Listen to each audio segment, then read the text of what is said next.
Craig, are they recording? Are you ready? Okay. Good evening. This is the Evanston Plan Commission. We have a quorum here. We are expecting one more commissioner to arrive, but we do have a quorum. Are there any corrections or motions to approve the minutes from the last meeting?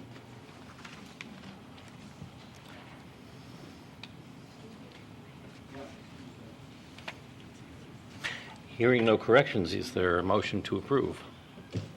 Move to approve. Second. All those in favor? Aye. Aye. I vote aye. The minutes are approved. We have several items on the agenda tonight. The first item is the plan development for 3200 Grant Street. This is continued from our last meeting and, in fact, several prior meetings. Two precatory matters. Virginia Mann sent a letter to the village manager demanding that, or requesting, that Dennis Marino apologize because he only read us a portion of an ordinance.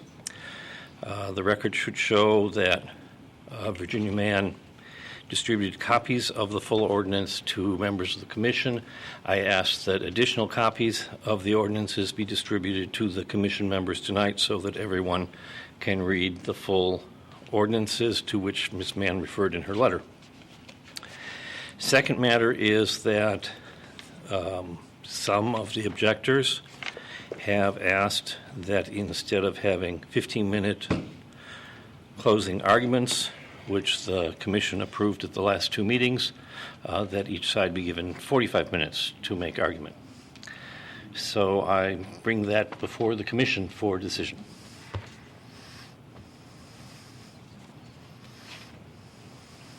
Mr. Chairman, I might go along with 20 minutes, but nothing beyond that. Other members? I'd be okay with a half hour. I think 45 minutes is a lot. Half hour? Do I hear a motion? To allow 30 minutes. So I hear a motion to allow each side 30 minutes. All those in favor? Aye. Aye. So we'll allow each side 30 minutes. We will begin with the applicant. Do you wish to reserve some time for rebuttal? We prepared a 15-minute presentation, and so we'll reserve 15 minutes for rebuttal. Thank you. You may proceed.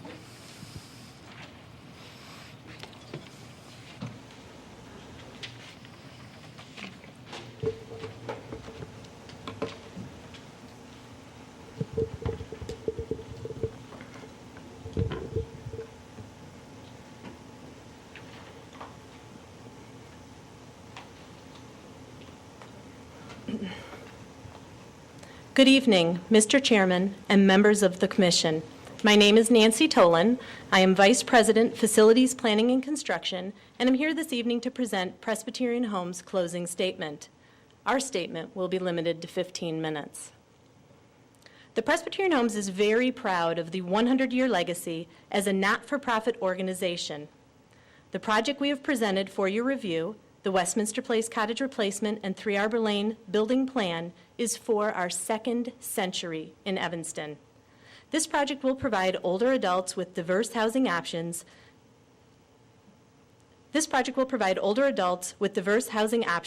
To meet current needs and future expectations. We have a long history of cooperating with the City of Evanston on projects to benefit the community. In the materials we have presented to the Commission, our residents and neighbors have shared their reasons why this project is critically important. They have sent you letters and emails highlighting the needs for the project. Some of our residents have joined us this evening to participate in this process. In the audience, we welcome our residents and members of our resident council. As we have summarized for you in our submissions, Presbyterian Homes opened in Evanston 100 years ago. Over 80% of the Westminster Place residents come from Evanston and the adjacent communities. Another 10% come from out of state to join their children who live in Evanston and the adjacent communities. The average age of our residents is 86, and the average age at entry into our cottages is 78. We are Evanston's 7th largest employer. We serve 700 residents throughout Evanston, and we pay Evanston $600,000 in taxes each year. We are a not-for-profit organization and earn our not-for-profit status every day.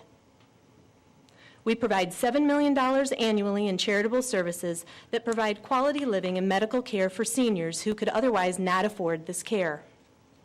In fact, 1 in 6 of our residents receive support through our Geneva Foundation. We guarantee our residents a lifetime of residency regardless of their ability to pay. This is significant for older adults who are concerned about outliving their assets and becoming a burden on their families. I would like to provide you with a project overview. This project has 3 components: cottage replacement, construction of the 3 Arbor Lane apartment building, and creation of additional on-campus parking. The project will reduce the number of our residences and reduce the number of people who live on our campus. After completion of our construction project, we will have 34 fewer residences on our campus. We intend to replace 59 cottages with 54 cottages. 3 Arbor Lane will include 36 independent living apartments. These units will replace 65 apartments that are being eliminated. This will result in a net reduction of 29 apartments. Although we are reducing the number of residents, reducing traffic, and not increasing our workforce, we are adding 204 parking spaces.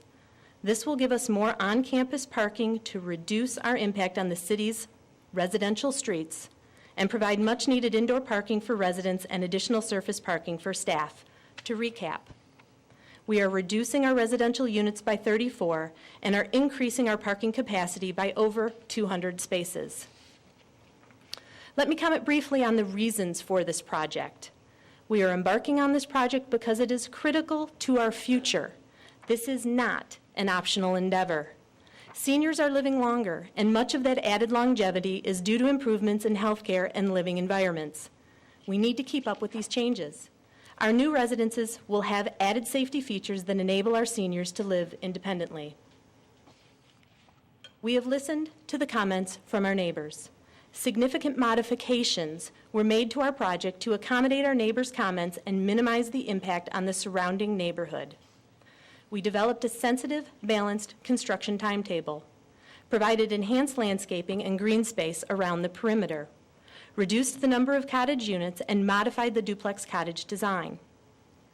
3 Arbor Lane now has shortened sides and a reduced mass, and will be set back 237 feet from the property line per our neighbor's request. The zoning requires only a 15-foot setback. The design planned for the cottages reflects the surrounding neighborhood. The exhibit on the screen illustrates this and shows the proposed cottages and the neighbor's homes side by side at the same scale. The proposed cottages are compatible with the residences adjacent to the project in streetscape presence, height, density, building materials, design, and size. Many of our seniors come from homes like our neighbors. They want and deserve senior housing with modern amenities and safety features. We have heard concerns about the size of the cottage footprints. As the exhibit behind me shows, the footprint is secondary to the streetscape perception. We are compatible. The cottages are designed to increase the safety of the homes for the seniors who are living independently longer and need these accommodations. The replacement cottages are larger than the current cottages. The primary reason is the addition of 2 garages. The attached garage is a significant safety feature for our older adults who are living independently. Chicago's harsh weather with snow, ice, rain, and heat are very serious obstacles for any senior. Safe, convenient access to their cars will allow our residents to maintain their independence. Now, our residents often park closer to the door when they shop at the supermarket than they do when they park in front of their own home on our campus. Additionally, senior-appropriate designs will make the new cottages safer and more user-friendly for people using a walker or a scooter. We cannot make all of these changes simply by remodeling our existing cottages. The cottages are 1.5 stories. They do not have basements, Instead, they have an attic, floor space within the roof pitch, which can be used for storage. Some people may opt to use this attic for additional living space, but most people will use it simply for storage. All of the necessary living space for our seniors will be located on the main floor. Yes, the cottages are taller than the current 1950s ranch-style cottages, but they are in keeping with the surrounding neighborhood. With respect to zoning for our project complies with the R4 plan development requirements that dictate our allowable land use. Our proposed building lot coverage will be 29.5%. This is 16.5% below what is permissible.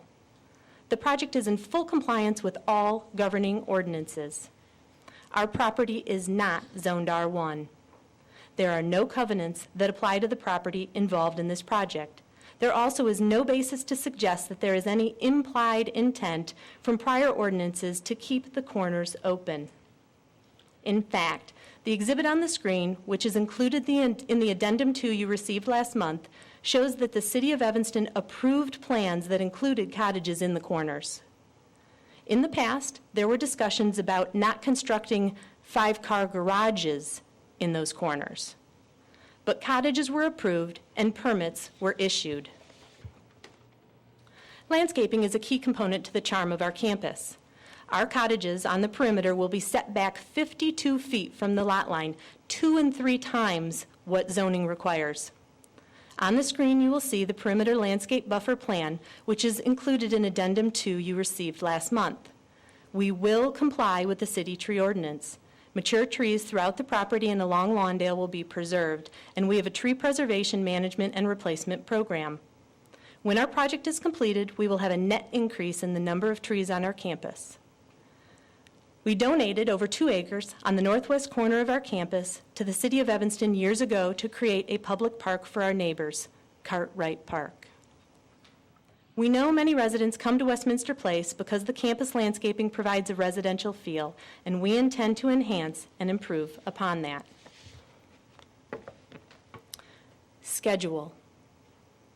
We have significantly shortened and clarified the schedule of development from our initial proposal.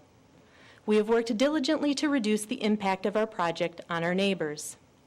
With careful consideration for our neighbors, a landscape screening buffer will be constructed first, and construction will follow in progressive steps so that immediate neighbors will only be impacted for just 12 months of exterior construction proximate to their home. Exterior construction for the entire project will not exceed in total 5.5 years. This construction will be phased within a 15-year window. Let me explain further. Our project will be developed in 2 steps, a zone of priority and a secondary zone. A zone of priority will be established along Lawndale to provide a buffer for the neighbors. The graphic on the screen shows the progression as the zone of priority is completed and a buffer of both landscaping and new cottages are completed. In Section 1, landscape screening will be installed down the length of Lawndale to help screen the adjacent neighbors. This work will take 3 months. Site work and cottage construction in the zone of priority will then occur inside the landscape screen. Work will begin at the southern corner of the property and move north towards Grant Street in sections 2, 3, and 4. As the graphic shows, neighbors will primarily be impacted during 12 months of exterior construction when the cottages closest to their homes are built. The second zone of construction will begin after the zone of priority. This phase will involve the 3 Arbor Lane construction and completion of the cottages outside the zone of priority.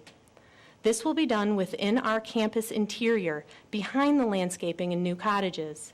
Exterior construction will occur in steps over 2.5 years. This second zone of construction will be fully screened by not only the beautiful new cottages, but also the landscape buffer along Lawndale. All construction access will be from Gulf Road. No construction traffic will use the neighborhood streets. There is a precedent for Evanston approval of long-term projects for our campus. we have received multiple approvals of 10-year initiatives, which illustrates the city's understanding and sensitivity to our need to evolve while continuing to care without displacement for the seniors we serve. In this case, it will allow us to carefully implement a plan where adjacent cottages are held and then constructed simultaneously, reducing the length and impact of the actual construction on our residents and the neighborhood. Presbyterian Homes' need to upgrade their facilities is not unique to the neighborhood. In fact, within the last 10 years, there has been significant construction within the 1,000-foot zoning notification area around our campus. There has been nearly 1,500 projects requiring city permits by our immediate neighbors, including 11 tear-downs, now newly constructed homes, 76 major home additions, 70 garages, and nearly 700 exterior renovation projects. Construction is happening all around us. It is being performed on public streets in the middle of neighborhoods without the controls like landscape buffers or construction traffic guidelines that we are promising. In contrast, Presbyterian Homes knows how to manage projects to ease the impact on our elderly residents and the adjacent neighbors. The City of Evanston will benefit from this project. Our expert testified that a vibrant, well-maintained facility protects property values in the surrounding neighborhood. There will be a significant positive fiscal impact on Evanston. And while we will have fewer residents on campus after the project, additional tax revenue is generated. With fewer residents and no additional staff, we will have a reduced burden on city services, and there is no added burden for local schools. In conclusion, I would like to reiterate some key facts. Presbyterian Homes is a nationally recognized leader and accredited continuing care retirement community provider. We have a strong, stable history as a not-for-profit organization.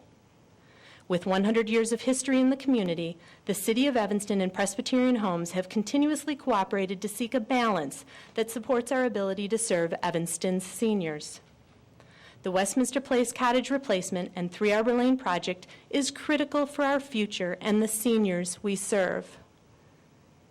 Both our residents and our neighbors will attest that our past construction projects have been managed to truly minimize the impact on the community.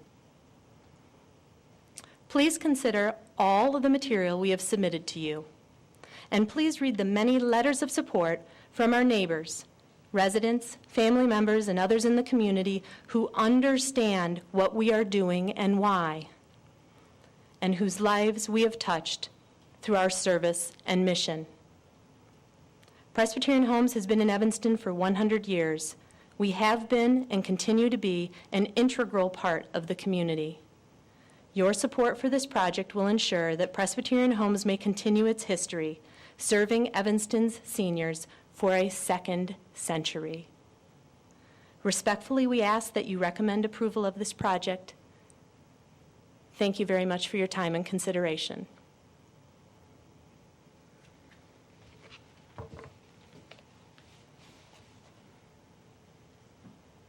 Thank you. No,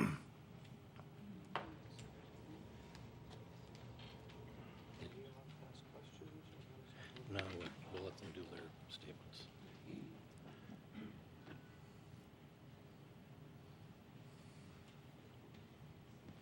We could just take a moment to set up our PowerPoint.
it wasn't. Obviously, they were turned down on the request. They proposed a plan with the equivalent before we had plans. Right. It included 2 garages, 5-car garages, Right. not garages attached to something. Right. 5-car garages. Oh, And it was and we turned that and that part was turned down.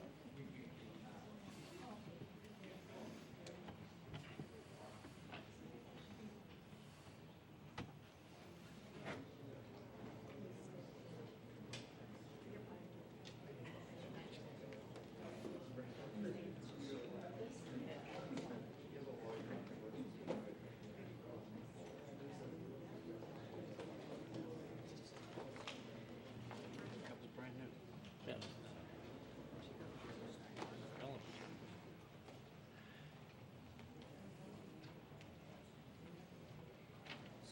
Is there some way we could get some more lighting without ruining that? Sure. Because it's kind of dark.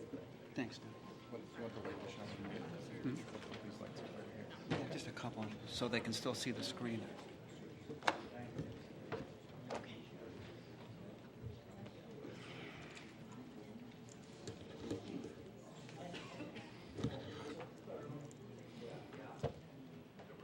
Yeah, I think so. Thank you.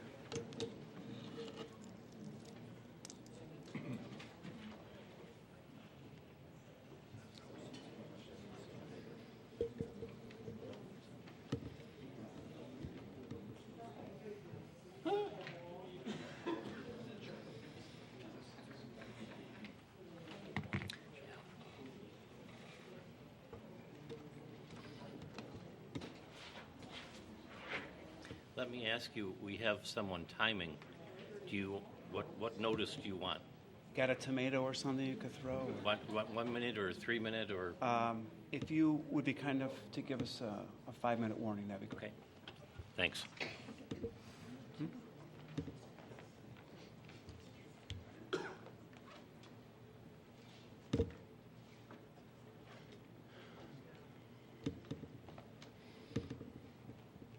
Go ahead. Okay.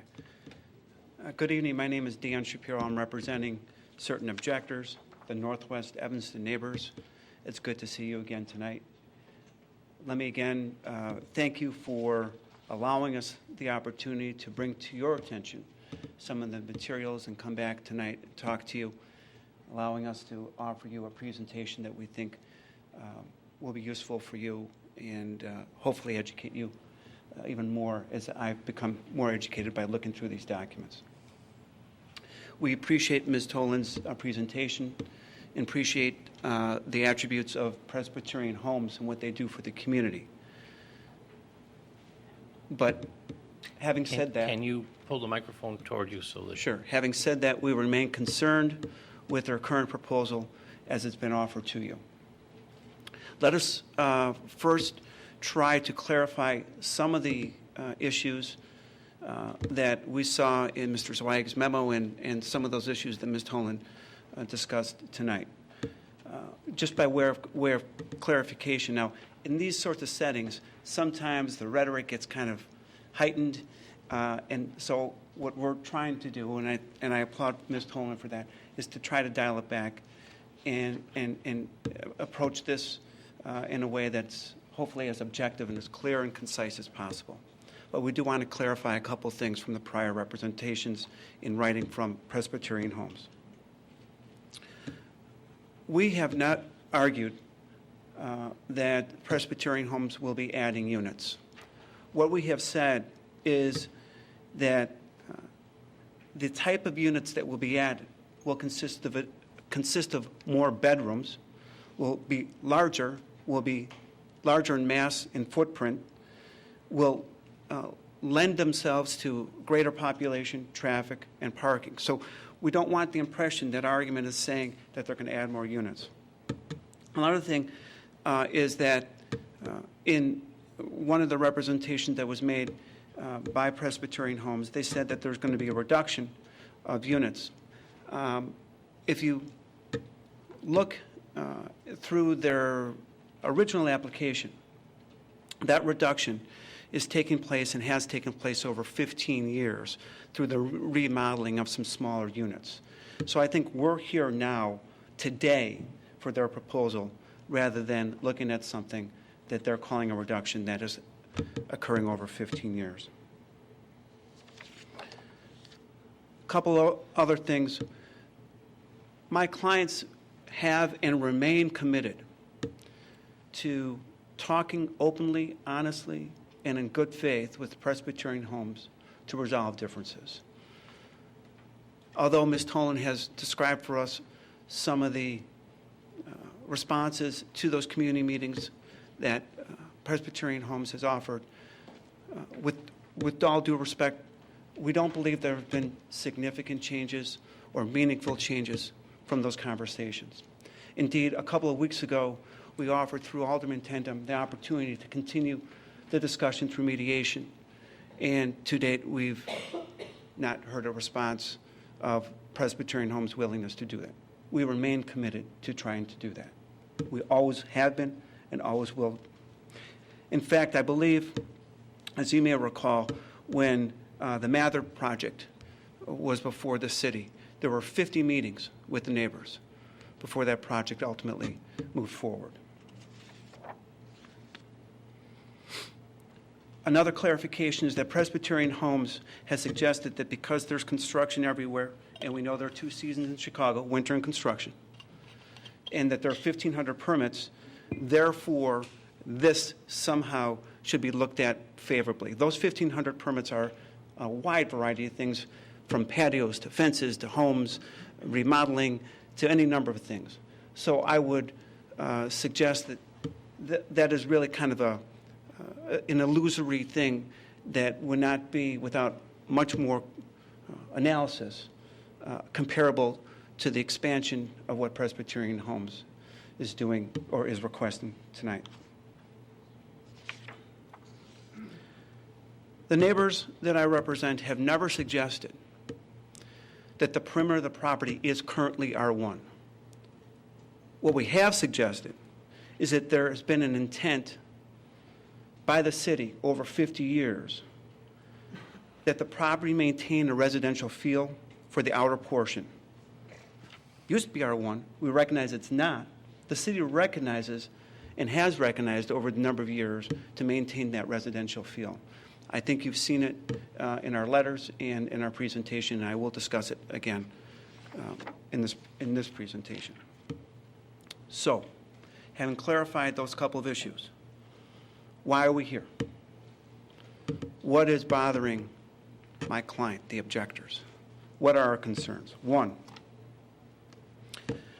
the proposal violates long-standing city ordinances upon which homeowners, not just the neighbors, but homeowners, rely upon when purchasing their homes. Two, the proposal does not satisfy plan development standards, which, thanks to Commissioner Sarro, we were charged with addressing those standards relative to the additional documents. And those are addressed in our written submissions, and I will talk about those in a couple minutes. Three, the construction schedule, which was originally 20 years, is now 15 years, is unprecedented. It's unreasonable. It shifts the risks, business risks from the project, from the applicant to the neighbors. We'll address this later on. We're pleased that some progress is identified and discussed by Ms. Tolan to this construction schedule has been made, but we believe it's not enough. Four, the project is not consistent with the single-family character of the neighborhood. Five, it's not compatible for which this project was originally approved back in 1960, and that is a home for the aged. Six, neighbors are concerned about the shifting realities that have occurred to their detriment. Ordinance 11061 originally provided for a variance for various use, for a variance for this use for Presbyterian homes. Variance was granted. In return, Presbyterian Homes was allowed to build 57 cottages, 4 quarterfoils, three 4-story apartment buildings. And as we referenced previously, and as we'll reference again tonight, there are two critical conditions in that 61 ordinance that just can't be set aside and can't be overlooked and can't be ignored. Condition number 7 said that no garages shall be built either at the northeast or southeast corners of the property, but shall be at locations constructed in a manner approved by the Director of Planning. To this day, there are no such structures in those corners. Why? Because the city has been diligent about that. Why? Because we assume that Presbyterian Homes has been aware of that restriction. And if those plans were indeed approved and a building permit was indeed issued, as Ms. Tolan indicated, then one questions why those were never built. And we suggest because they're well aware of that condition. Condition number 7 reinforces, Ordinance 68-093, which is Exhibit N in our submittal, reinforces the validity of 11-061, Condition 7. And in it says, the application of Presbyterian Homes for variation, and I'm paraphrasing here, and a release of Condition 7 of Ordinance 11-061 to permit construction of a fitness center is granted subject to compliance with the following conditions. And this is where we would just like to be very clear and correct any misperceptions from the last time. 1, the proposed construction or relocation shall be in substantial compliance with the testimony presented, except that the 2 proposed garages at the southwest corner of Grant and Lawndale and the 2 proposed garages at the northwest corner of Simpson, Gulf, and Lawndale shall not be built. In other words, that condition remained in full force in effect. In addition, not only is that in full force effect, but the documents that we've submitted to you, and I trust that you've reviewed, show that the release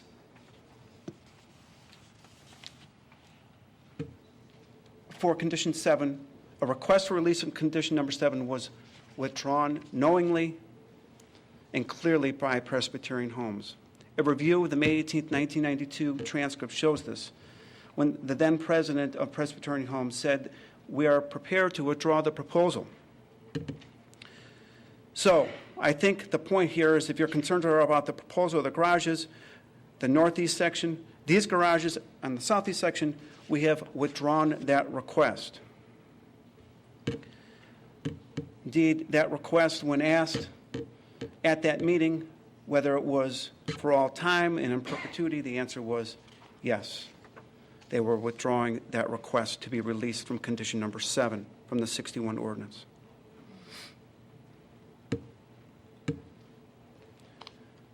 Exhibit M, the ZBA minutes of May 18, 1992 also reflect this. When then Chairman Timble said, "For the record, I would like to note that the applicant's request for release from Condition number 7 of Ordinance 11-061 has been withdrawn, and therefore it is moved that the board need not act on that." Because that was withdrawn, there were no objectors to the other portions of the request. And you will see very clearly on Exhibit Q another reason why that request for release of Condition 7 was withdrawn.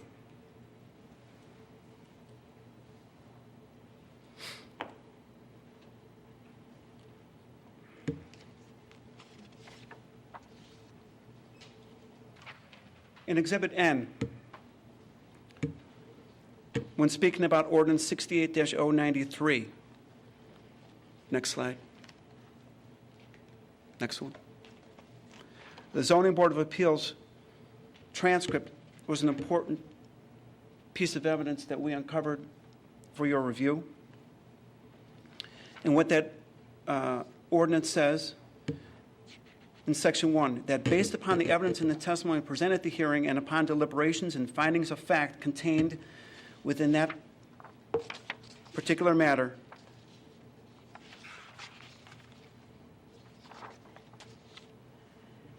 condition number 7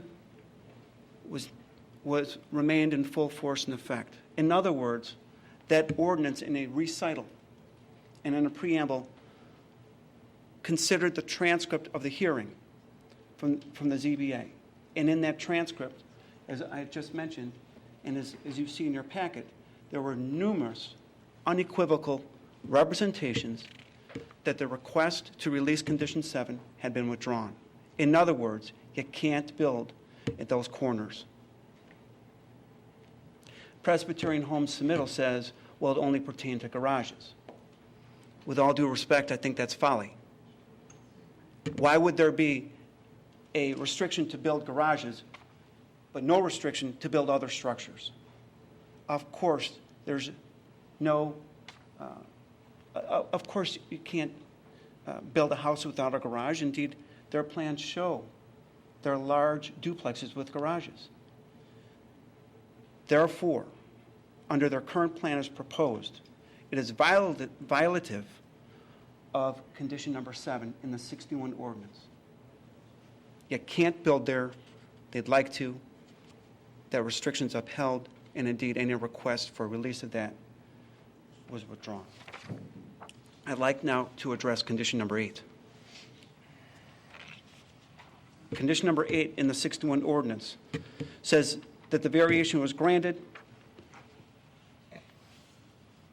upon the understanding with the appellant, that in any future or further development of the appellant's property, the intensity of the use must observe the limits so as to maintain the character of the neighborhood, and that this factor shall be taken into consideration in the granting of any special permits or further variations for the future development of the property. Condition number 8 is very strong and clear in its language, and the current proposal violates condition number 8. Why? Many reasons that the current proposal violates condition number 8. Intensity. The footprint of the buildings are large. We know that the duplexes are 6,000 square feet. Very large in comparison to what the existing neighborhood is. The mass, as I believe has been a raised concern by this body before, of these duplexes is large. The height of the buildings, 35 feet. They're not 1.5 story. Presbyterian Homes plans, their own plans, if looked at closely, show 2.5 story. The location of the garages, which will result in a wall of garages, one next to the other, with very short, brief, and minimal side yards, is not compatible, thank you, is not compatible with the character of the neighborhood.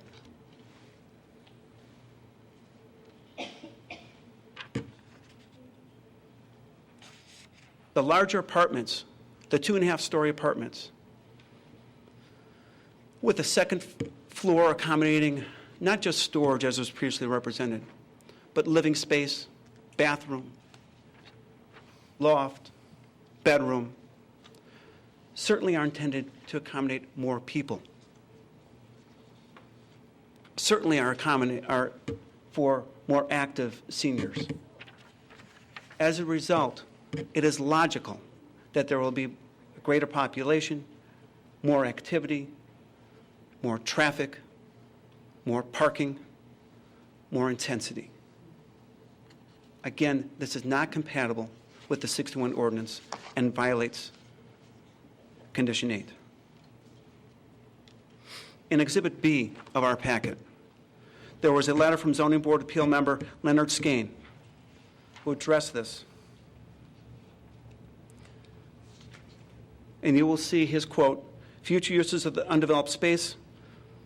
He would like a request. I'm paraphrasing because I think I'm got to hurry up a little bit here.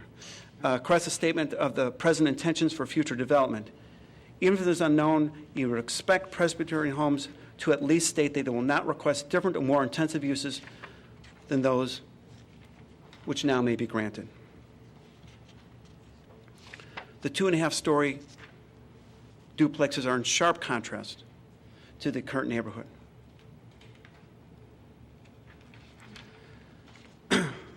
Let's look at the pictures that were submitted in the Presbyterian Homes presentation. These photos do not reflect large lots in which the private homes sit, nor do they reflect the dense wall of garages that the new development will create with large units lined up next to one another. They don't identify the height of the private homes. Indeed, the private homes which you will see on the right side of this are less than 35 feet. So what will happen is the new homes will be larger than these homes which they believe and suggest are compatible. The proposed 4-story, 36-apartment building merely adds to this intensity of use, which is something that this city has protected for 50 years. It's inconsistent, it conflicts with prior representations, and it's a large structure in the middle of a very pastoral neighborhood. With respect to our argument that the development is developed for a use not originally intended, I direct your attention to Exhibit N, 68093, allowed the property to be used for a home for the aged. This proposal is not that. This proposal is for a more active community, not for an aged community. This proposal is inconsistent for the original request and intent. This proposal does not conform to the original law. As a matter of fact, if you look at the next page in our presentation, you'll see the distinction between an active lifestyle and an older community for older adults. And you'll see that the proposal now is inconsistent with what has been there and what was originally approved 50 years ago. Standards. We believe that the standards have not been met for a planned unit development. And when we look at the standards which address and ask you and ask us to consider the comprehensive plan, it's very clear. One goal is to encourage preservation of open space. We know, and it's not contested, that proposal will consume green space in a very significant way. That is not preserving open space. Housing. Maintain and enhance property values. There has been no evidence that Presbyterian Homes has shown that there will be no negative impact. Mike Maroos, very accomplished appraiser, didn't arrive at that conclusion. He didn't say there will be no negative impact. Indeed, given the change in the character of the neighborhood,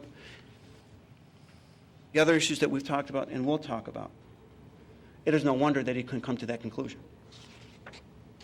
Housing. Encourage preservation of large front side yards around the properties that are a consideration for subdivision and redevelopment. You'll see from their plan a dramatic loss of front and side yards. Parks and recreation. Maintain sensitivity to private and public green spaces. We know that there has been a tremendous amount of green space that has been taken through this plan. Another comprehensive plan goal is to give care to vertical and horizontal emphasis and prevent large segments of blank wall. The numerous closely spaced outward-facing garages, which will dominate the front of the homes, will create a large segment of a blank wall, particularly along Lawndale. Public benefits. 210 mature trees. Nearly 50% of the current tree population will be removed. The plan development standards require that, the zoning ordinance requires that plan development and special use standards be met. And if they're not, this commission nor the city council can approve a development. You're bound to follow the ordinances and the standards. One such ordinance, one such standard is found in 6364 of the zoning ordinance. No plan development as a form of special use may be valid for a period longer than 1 year unless a permit is issued and construction is actively begun and diligently pursued. The neighbors are very concerned with the extraordinarily long 15 or 20-year construction schedule that has been proposed. Neighbors are concerned not only because it seems to run counter to what I just said, but given Ms. Tolan's representation of 3.5 years in this zone or 2.5 years in that zone, it is still unidentified when those 3.5 years will go.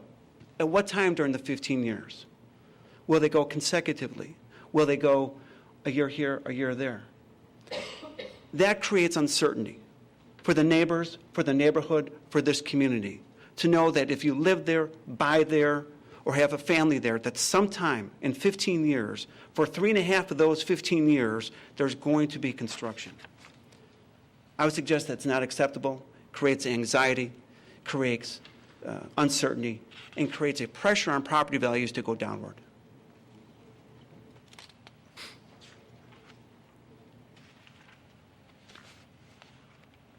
I believe in a previous hearing, Commissioner Steele remarked that little attention has been afforded the neighbors while much attention has been afforded Presbyterian homes. And to the extent I have that correct, we agree. The 20-year construction plan is also omits any certainty regarding storage of materials, vehicles, hours of when construction will happen, when during the 15 years, parking, the duration. And as a result, I don't believe it is acceptable for you to accept that schedule.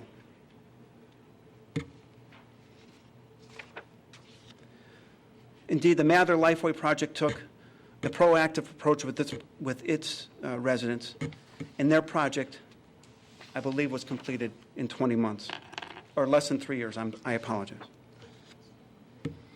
The plan is meant only to shift business risks from Presbyterian homes to the neighbors, and that's not acceptable. 5 minutes. Thank you.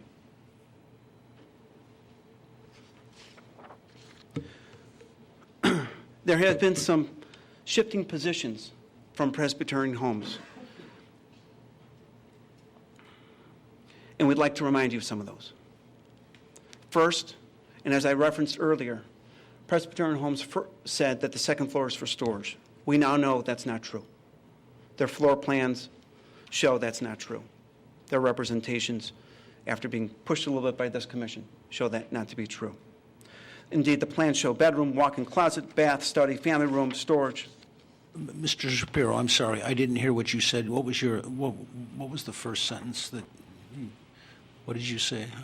I said, indeed, the plans show bedroom, walk-in closet, full bath, study, family room, and storage. Before that, what? That we believe that their initial representation at the second floor was only for storage to be untrue. I see. Presbyterian Homes has indicated that they're reducing the number of units, while we believe that the number of bedrooms will be increased. It's not just the unit. Anyone can say they have a unit. I have a unit, which is much different if my unit's 1 bedroom than another person who has 1 unit with 3 or 4 bedrooms. In fact, according to their own documents, they say we're experiencing a higher number of couples entering our facility, again, resulting in greater density, intensity of use, etc. Let's go back in history where Mr. Mulvey said, I think we don't plan to build any additional residential or patient units because we have the same sense you do. We don't want our campus to be crowded. It starts to lose its charm. We're committed to maintaining a large expanse of land. Presbyterian Homes has again suggested the many meetings with the neighbors, and I've spoken to that issue.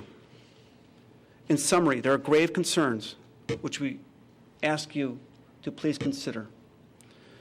Density, a misreading of historical ordinances, the removal of many trees, an unreasonably long and unspecified construction schedule, the intensity of use, previous representations that don't seem to be adding up, and a plan that seems to violate certain ordinances and certainly does not address and satisfy all the planned unit development standards. On behalf of my clients, who are long-term residents here, many of whom have grown up with their community, grown up with their families, have stayed here, go to school here, work here, and are involved in the community through work, charitable, civic organizations. We again thank you for your patience. Thank you for your time. Ask you to adhere to the tenets and the intents and the ordinances that this city has adopted over the years, the great care that this city has made to its communities, to its neighbors, and to the character of its communities, and to the desire to protect the quality of life, not only for the immediate neighborhood, but for those around. We ask that you respectfully decline the current proposal as is before you, and we're here to answer any questions you may have. Again, on behalf of Northwest Evanston neighbors, we thank you.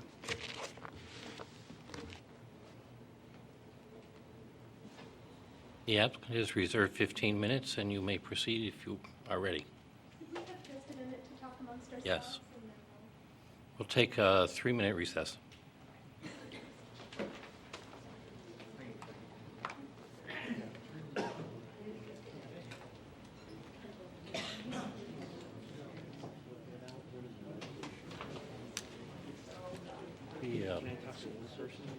Yeah, you can talk to one person. One person.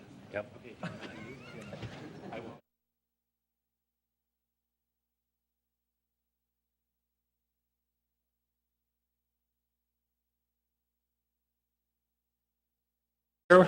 We are back in session, and we have the applicant, which has 15 minutes remaining. Go ahead, please. Thank you. We appreciate the opposition's closing statement. However, we believe we have addressed already successfully all of the issues raised by the opposition, and in past testimony and in our recent memorandum. So we would ask for the 15 minutes remaining, if you have questions that you would like us to answer, we would be glad to do so.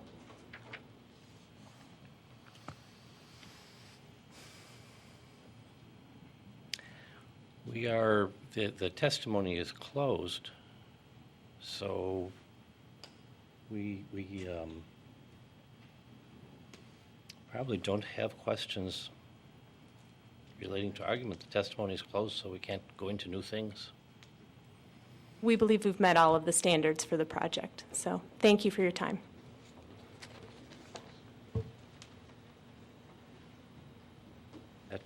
That was easy to time. Thank you. Commission, what I'd suggest is that we have maybe 5 or 6 minutes for general discussion, and then we look at the standards.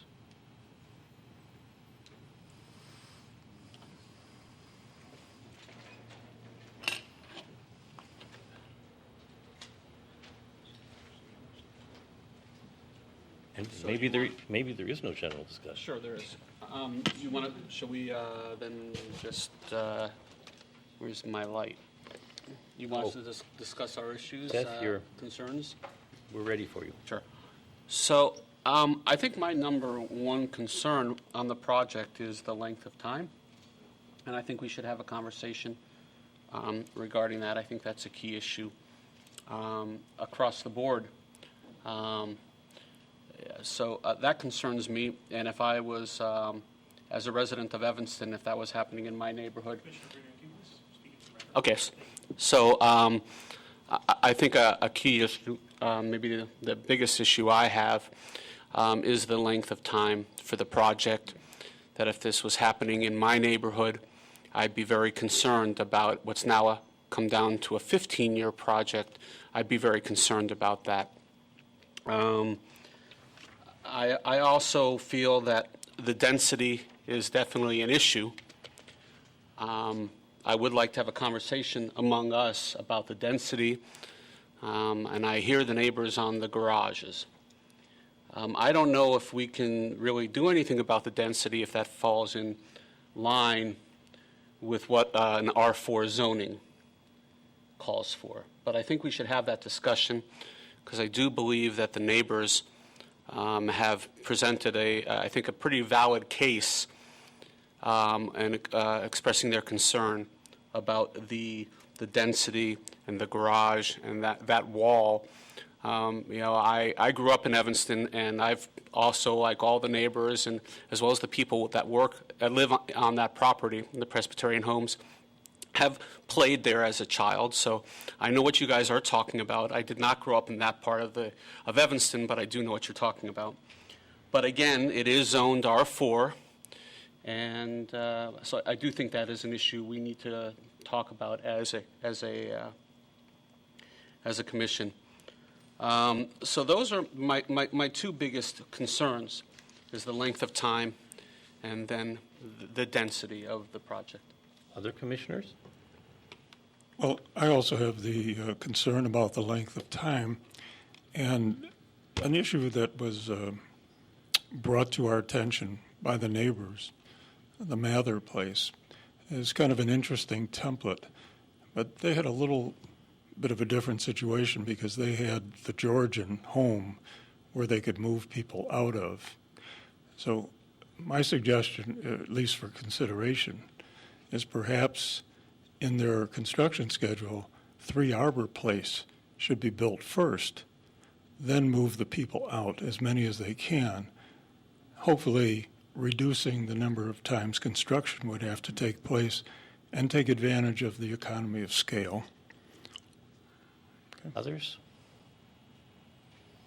Any general comments? Well, Seth, exactly what do you mean by, could you flesh out a little bit your concern about density? Yeah,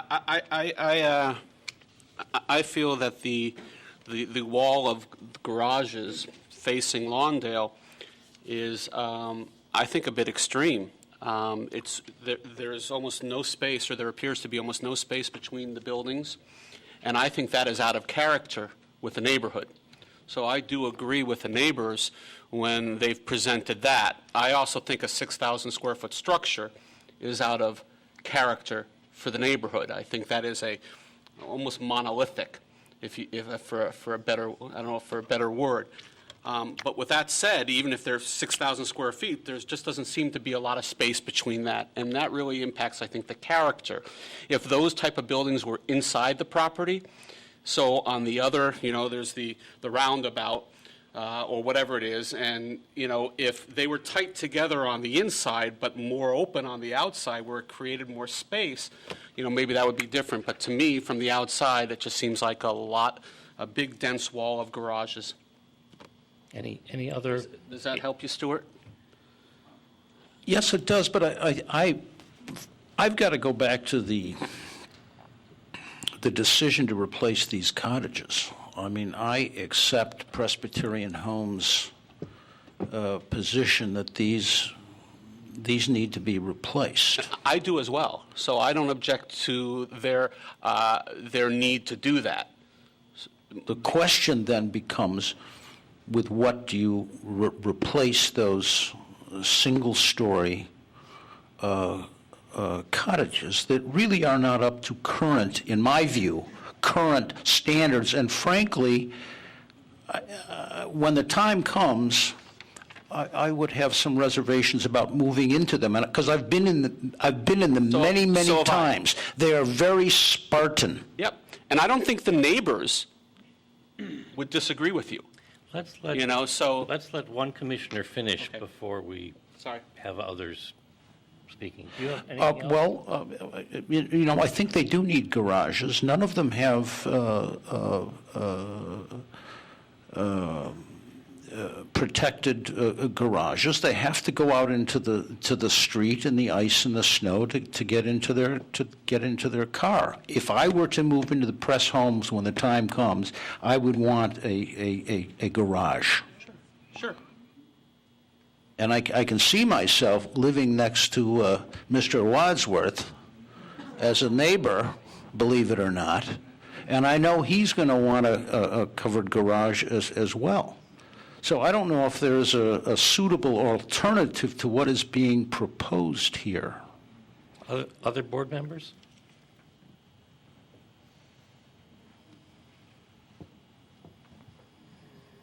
I would echo the concerns that staff expressed about the size. It's your Is your microphone. microphone on? Oh, sorry. Wrong switch. I would echo the concerns that Seth has expressed about the schedule, the length of the construction project, and the way the garages look towards the street. I don't know, as Stuart says, what alternatives there are. It seems like is it 2 cars per cottage per home? I Per don't know what dwelling. Unit. alternatives there would be. Yeah, I am not an architect, so. Other board members?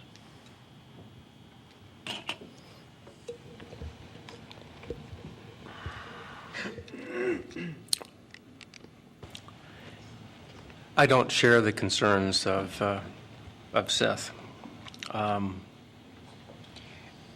It's quite possible that other developments in the city, single-family developments, could be erected with garage doors facing the street and be perfectly acceptable and legal.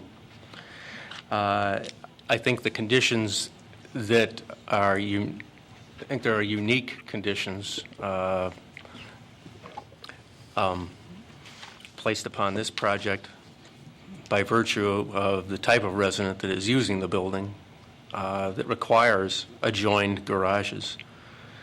And I think that in order for Presbyterian Home to be successful in the 21st century, the size of the units and their configuration is important in the manner in which they've been presented to us.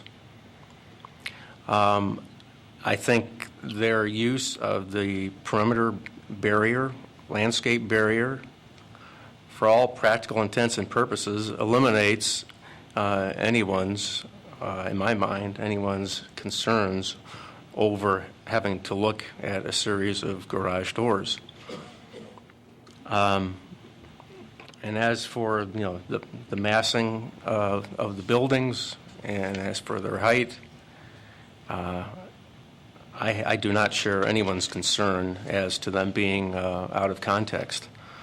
And I also have to say that we need to keep in mind that the Presbyterian Home complex is a unique creation. This isn't the creation of a standard single-family neighborhood. This is a campus. And as such, I think it's important for them to maintain the campus character. And I am at times quite a bit flabbergasted at some of the neighbors' concerns in regards to the lack of green space and the abhorrent size and scale of the buildings and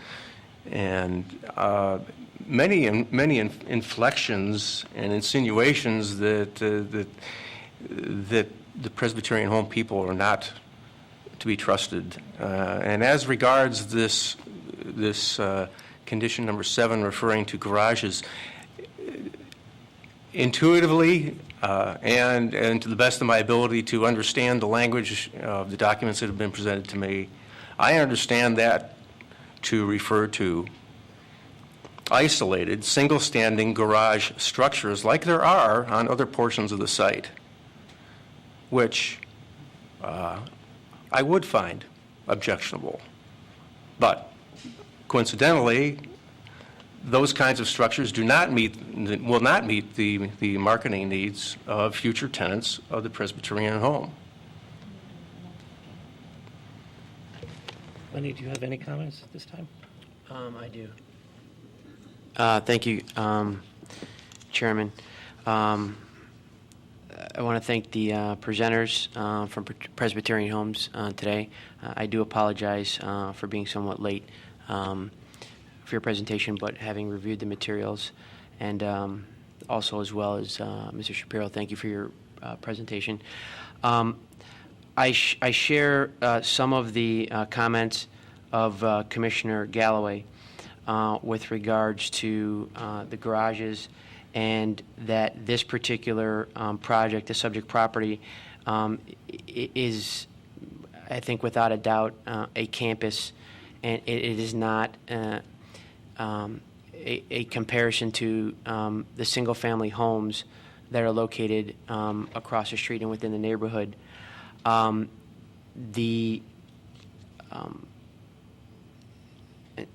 so I won't be redundant and superfluous, but I do agree with those comments from Commissioner Galloway.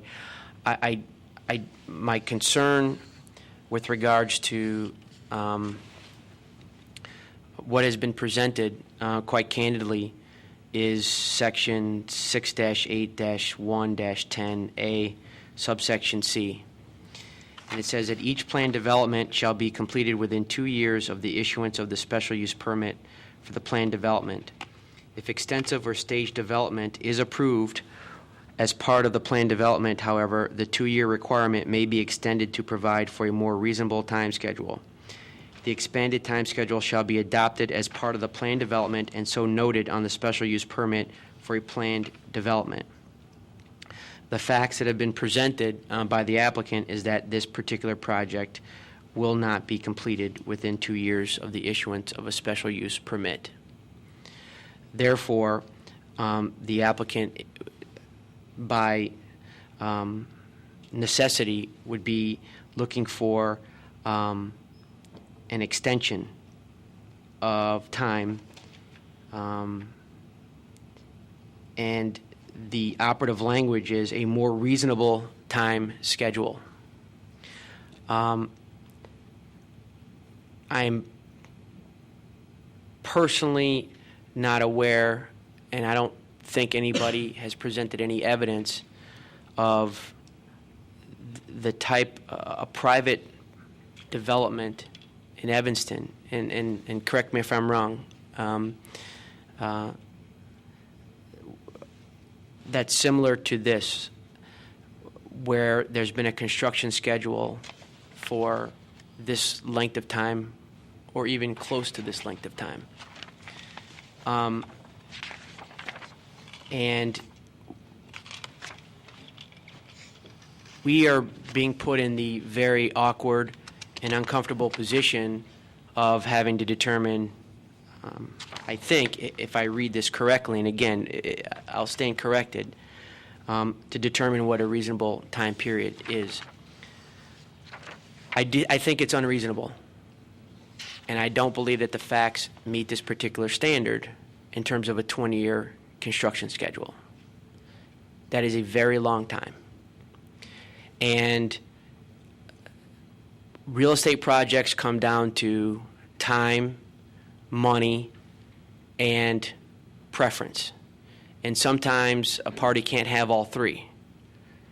And I think that something would have to be done in order to significantly adjust that time schedule, and that may result in a cost issue. But I think in asking for this particular entitlement, I believe that that is what is inherent in this project. And I think that Commissioner Scher's suggestion is more, in a global sense, an idea of relocation for a period of time so as to accomplish Presbyterian Homes' objective, which is, I believe, valid, noble, needed, warranted, and I believe overall, in the totality of circumstances, welcomed, despite the objections. I don't think the objectors are objecting that you shouldn't be able to do anything, or that you shouldn't be able to upgrade or modernize or evolve. I think it's the issue of what is there. And I'm not taking any I don't have any particular issues. I think you have the right to develop your land. I think you have the right to evolve. However, I do believe that that time period has to be seriously reconsidered, and I think that there has to be some sort of a relocation program that will allow you to complete this project in a more reasonable time period. But those are my comments and my concerns about that particular element. Can I add some perspective on that? I do share a semblance of concern over the construction period of time. But I think we need to pull back a little bit and look at what I believe was the genesis of the 2-year limit. And in my experience on the commission, the projects that have come before us have generally been highly concentrated projects on an individual site, moderate, medium high-rise, mixed-use developments, massive structures that are essentially one structure. And if you can't build those kinds of mixed-use, facilities in 2 years, then something is wrong. And they do have a significant impact on the community because there is a high level of intensity all the time because they're working through the winter. They're cladding the outside of the building, they're heating it, and so forth. So that it is an intense period of construction. What we have here is sort of a hybrid situation. Imagine, if you will, if you took this property and divided it up into single-family lots. How many lots would we have? We've heard, I don't remember, but probably hundreds.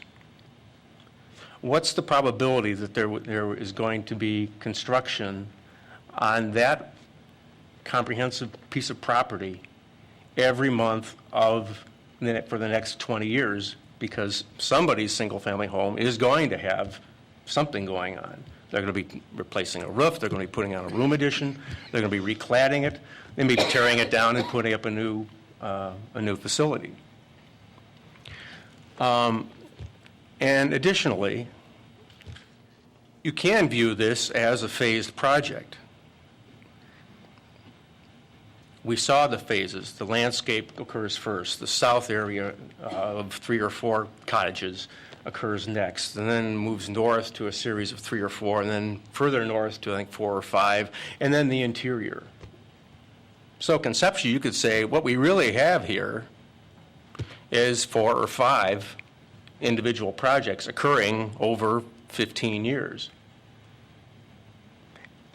And if within those 4 phases, each phase takes 2 years, then to my mind, I think there's some sensitivity, I think, understanding for what this hybrid kind of project demands. So I'm just throwing that out as a matter of perspective. We are a recommending body, and this is a planned unit development, which is a type of special use. That means we can recommend restrictions and conditions, and then the city council can do what they please because they're the ultimate and elected authority. I think we should recommend this development. I think the design, the problem here is we have an institution in a residential area. And every time in Evanston, and I've done zoning work as attorney for other cities and as developers, every time there is an institution and residences and they come up together, there are issues. But this plan looks very good to me because I think they have buffered the impacts. When I go to the neighborhood, I think the proposed buildings and the residential buildings, particularly given the setback from the street, are very compatible. And that the institutional uses, the larger buildings, have been wrapped with landscaping, a buffer road, and then these buildings. I agree that we have a problem, I think, in terms of impact on the neighbors with a 20-year schedule. And I would propose that we recommend approval to the city council with two restrictions. Maybe there should be others. And one is a schedule or phasing schedule to limit the impact of construction on the neighborhood. I would think probably an approach similar to what was used with the Mather home, where there was a limited period and then extensions.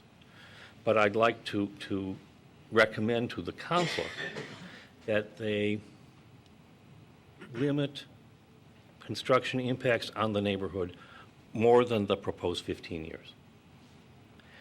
The second area where I hear some dispute about what's proposed involves how many people will be there.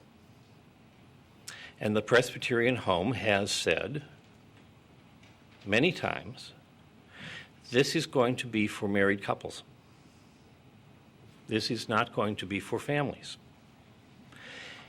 And the neighbors have said, well, you have a second floor and more bedrooms, and you can have families there.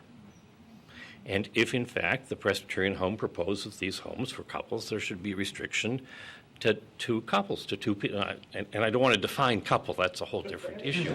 But just to two people residing in these units. Because if that's what they're proposing, we can recommend that that be incorporated in an ordinance. So I think those restrictions would help solve some of the neighbors' objections. There's been a lot of introduction of old ordinances and old transcripts and old letters.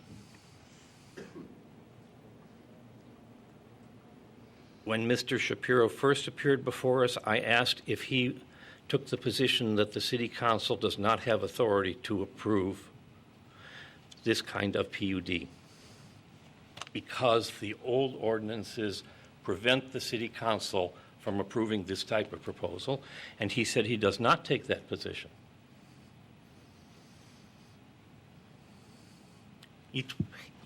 It's in the record. So I assume that all of this old ordinance is presented to say, consider compatibility with the neighborhood, not a restriction on the city council. And I think the proposal is compatible. I also think, as a matter of law, that the city council has the authority to approve this proposal subject to the standards.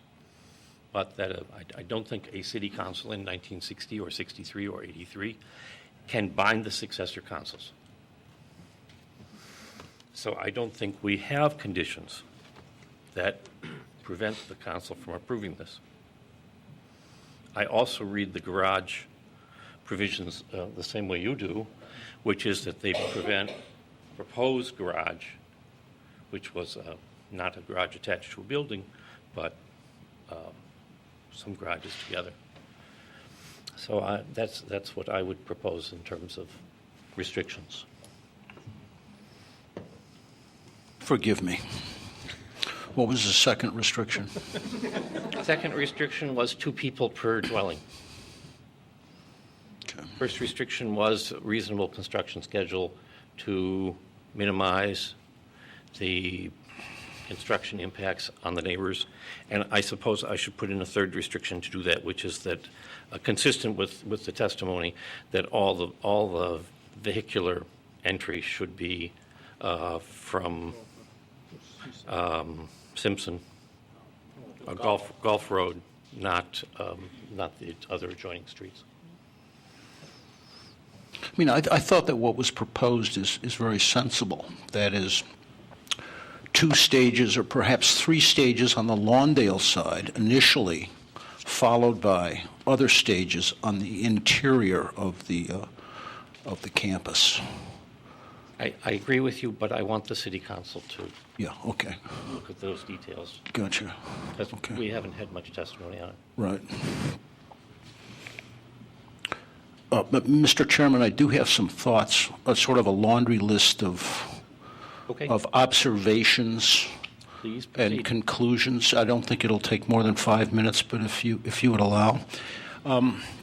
First of all, I want to thank the neighbors, very passionate citizens, and they are all committed to ensuring that their neighborhoods remain vital and strong. That's a very good thing. That's one of the great strengths of our community. The Presbyterian Homes are good neighbors. They are proven good neighbors and a valued institution in our community. The existing cottages have to be replaced. I don't think there's much question about that. They've reached the end of their useful life.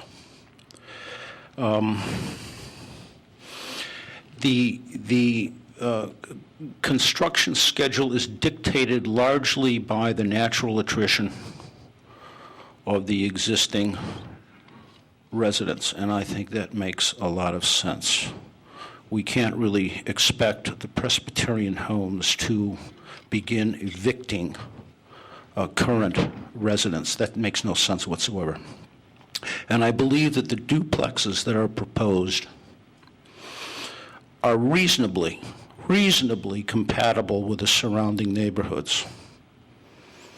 In fact, I think they are more compatible from a size and style point of view than the existing cottages.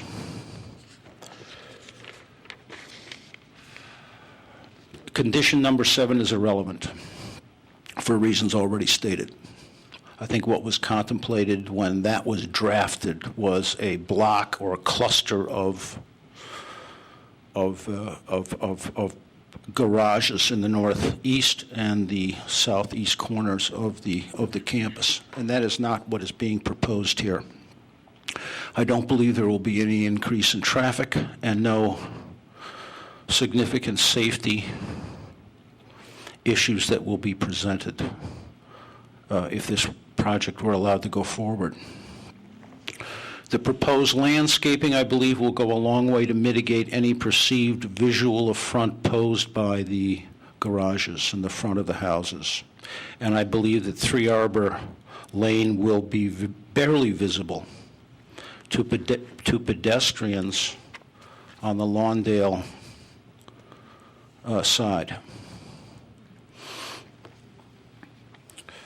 The neighborhoods most proximate to the development are lovely neighborhoods without question, and I do not believe that the value of any of the houses on Normandy, for example, or Payne or Lawndale will be adversely affected if this project goes forward. I've spent 6 years on the Plan Commission, and I've learned to take a rather long view of things. And I consider what is best for the community. Once the dust settles, what is best for the city of Evanston? And I'm mindful of the fact that change is difficult. It's unsettling. It's often painful. But it's inevitable.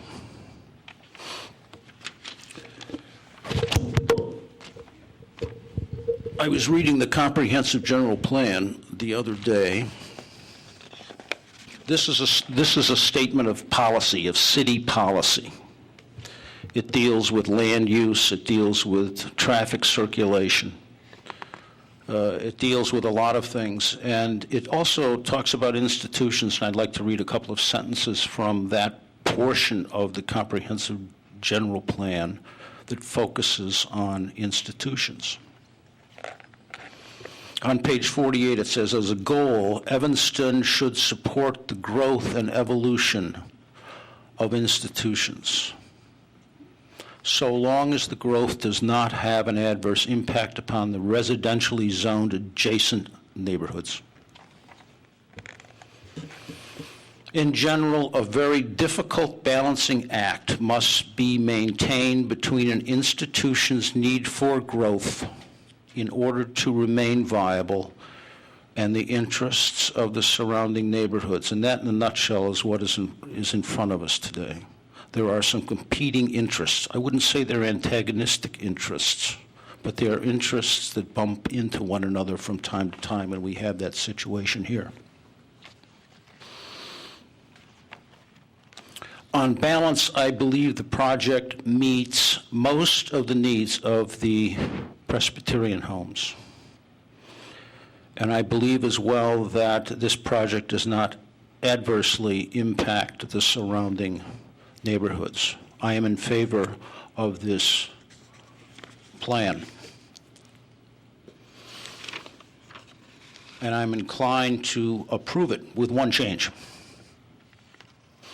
And I would like my fellow commissioners to give me their thoughts on this. I would propose that the dwelling unit on the northeast corner of Lawndale and Grant be eliminated from the plans, and that the roadway on the northeast corner be redesigned to roughly approximate existing contours to preserve the green space as it is currently. That's the one change that I would recommend. Thank you, Mr. Chairman. Any discussion on the proposed change?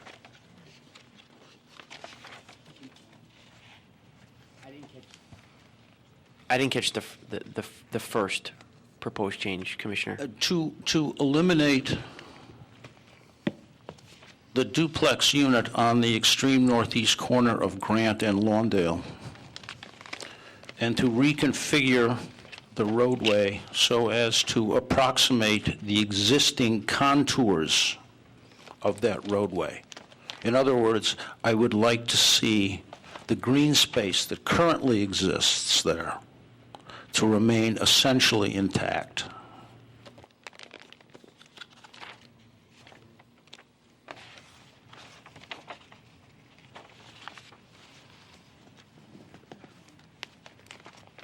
Just that one there.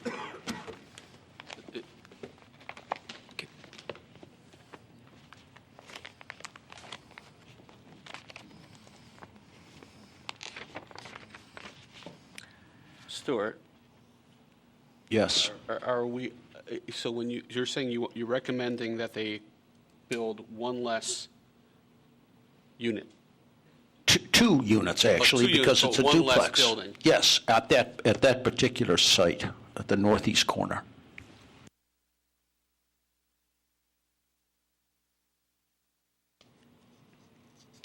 If they then came down with that one unit that's to the, is that northwest? It would even create a little more space. I'm sorry, the northwest? There's another unit over there that if you folded that back down into that gap, you'd even create more space. My concern is keeping the open space that presently exists on the northeast corner essentially as it is today.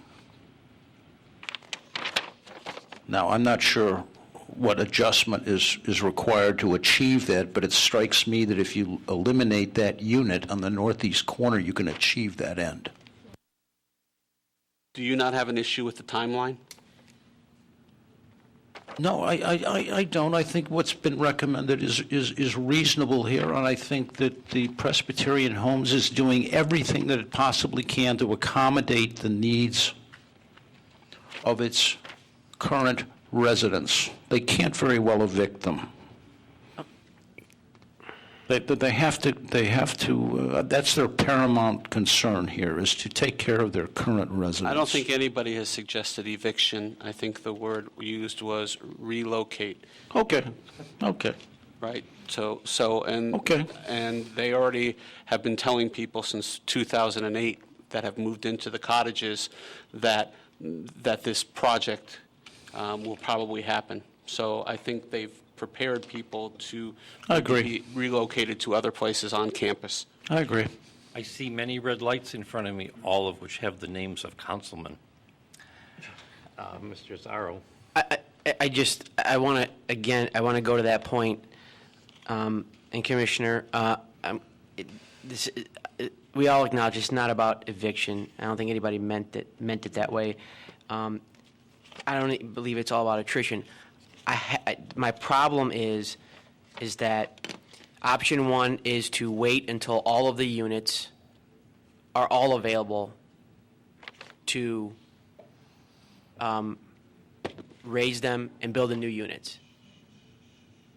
That's obviously not an option for Presbyterian homes, to wait until all the units are done. If all the units were available, I suspect that they could complete the construction within a 2-year period, 2.5-year period, 3-year period.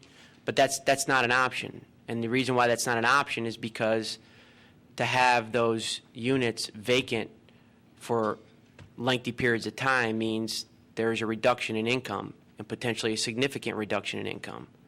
And quite frankly, a significant reduction in income is probably going to result in a reduction in real estate taxes, which is going to be a detriment to Evanston. The polar opposite of that is to say you have to do all of it within 2 years, and to impose a relocation plan that is probably onerous. And what I am proposing is that a meaningful schedule be submitted that fits the definition of reasonable, but also contemplates the temporary relocation within the campus or provisions that are being made. Development, people do developments, they do projects of all different types all the times. I've seen different projects happen on a private and public side, and relocation is just, for these kinds of projects, it's just something that needs to be considered. At least I think it needs to be considered seriously. I don't think it's one or the other. And I think it's in Presbyterian Homes' best interest, I think it's in the community's best interest that a meaningful relocation program be developed in order to reduce that construction timeline. I understand it's phased in and everything else, but something more needs to be done, and that time period needs to be reduced. But it needs to be reasonable. Did you have any comments about removing a building? No. Other commissioners?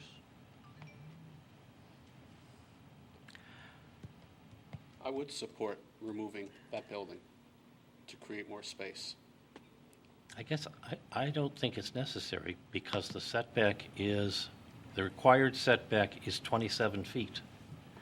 And we have a setback here of about 101 feet. And, from the closest part of the road. It's not parkland. It's private land. And it's developed at a lower density.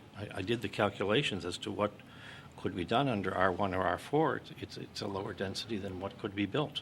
I don't have any quarrel with that. They can do everything that they've asked to do, and more. That's not a question, but there is just a lovely corner over there that I would like to see remain intact. That's all. I mean, it seems to me, first you have the economic cost, but also it means four seniors won't be in the project. Right. And that's a shame. If you reduce the number of buildings, you reduce the number of people served. And I think the demographics are changing. And the number of old people is growing. I hate to think about those things, but what can I say? Go ahead. I think we're in the kind of situation where this piece of property has become a member of the family for many residents that have lived in that area. But we know that members of the family don't stay in the roost forever, and that times change, people move on, and things that you grow accustomed to go their own way. If, and to my mind, this is the Presbyterian Homes property.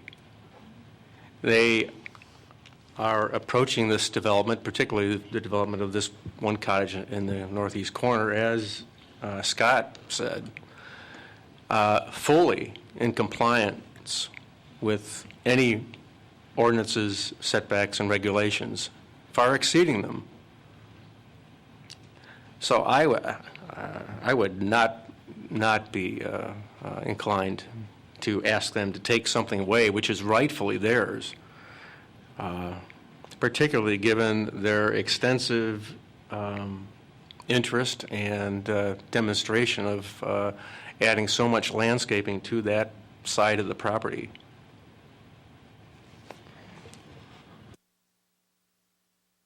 It might make it easiest if we're going to address the standards for someone to have, to make a motion, to recommend approval, and include any conditions. And if there's a consensus on a motion and conditions, then we can move to the standards and see if that meets the standards. Mr. Chairman, if I may, I would move approval of this project with the change that I have already referred to on the northeast corner of the campus.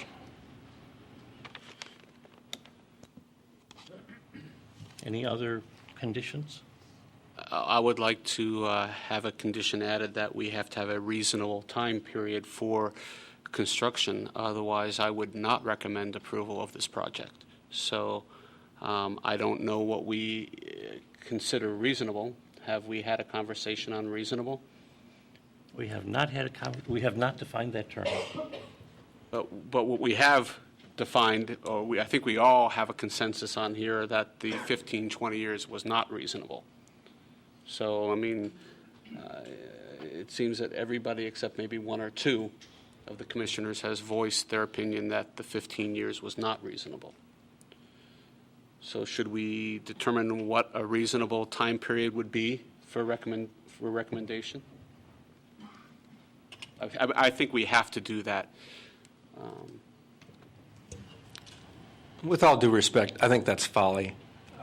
I don't know how, I really don't know how we can open the door to trying to tell the Presbyterian Homes how they are to run their business and who they are supposed to tell to get out of a home at a certain period of time. Now, I am sensitive to the fact that I think there needs to be much more detail and much more articulation of a schedule so that at least the City Council can get a better grasp on specifically what is going to be the impact, on the neighbors. Maybe it's a bar chart that these three residences here are we anticipate will be built and occupied within this span of time, and that the exterior construction of those units is going to occur within this portion of that period of time. It needs to be much more detailed so that people can I think everyone can get a better grasp as to what the actual impact is. Throwing around 15 years of construction. Please, this is not going to be 15 years of constant barrage of hammers and excavation equipment. So I think we're overreacting there, but I do believe that a greater level of burden needs to be put upon Presbyterian Homes to further and more specifically articulate your case, and to as specifically as you can, demonstrate what portions of construction that would be most objectionable to neighbors are going to occur and when.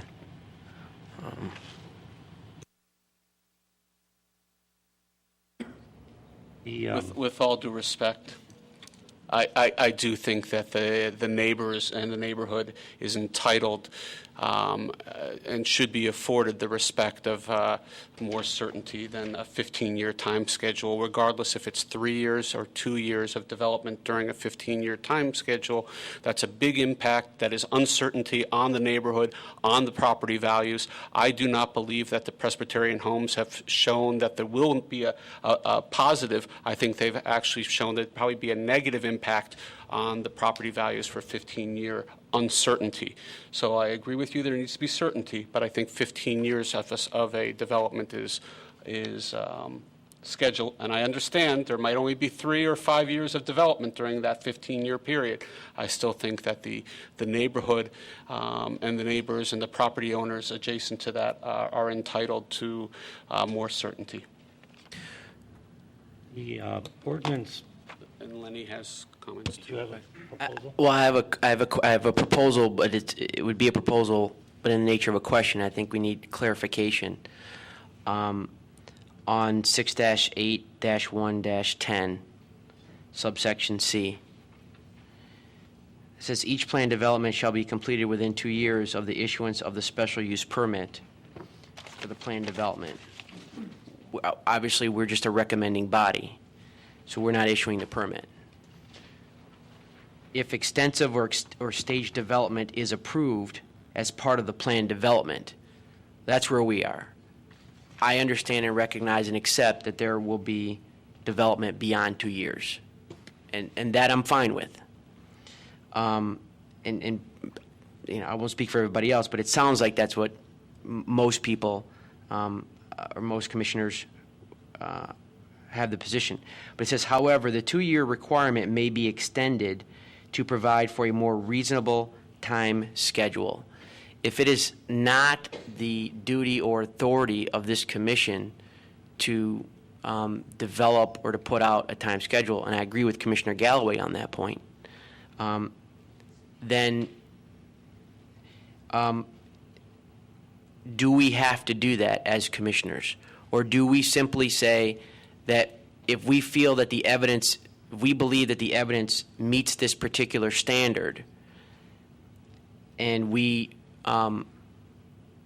vote that the evidence has met this standard and that there will be an extended period of time, is that time period then going to be up to City Council? Because if it is, then we can save ourselves a lot of time and really not talk days, weeks, months, years, and everything else. I think we can make such a recommendation.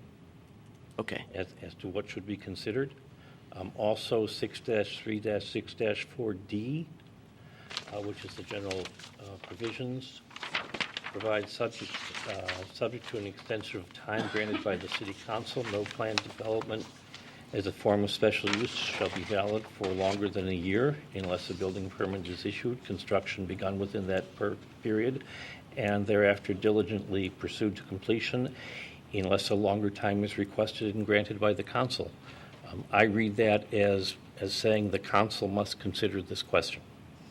And I suggest for condition that the recommendation be subject to a condition that in determining the construction phasing and any extension of time, the council strongly consider the impact of the construction on the neighborhood, and that the condition be written that way rather than us trying to fashion number of days, number of weeks and years, and then the City Council also doing the same thing. Thank you, Mr. Chairman.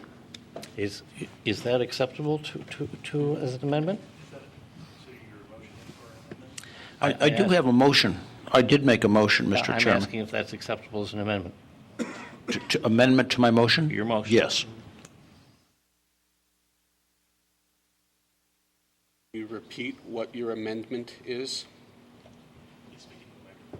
Yeah, please speak into the microphone. I can, but it'll take me a minute or so. Okay. He's drafting the amendment as we speak.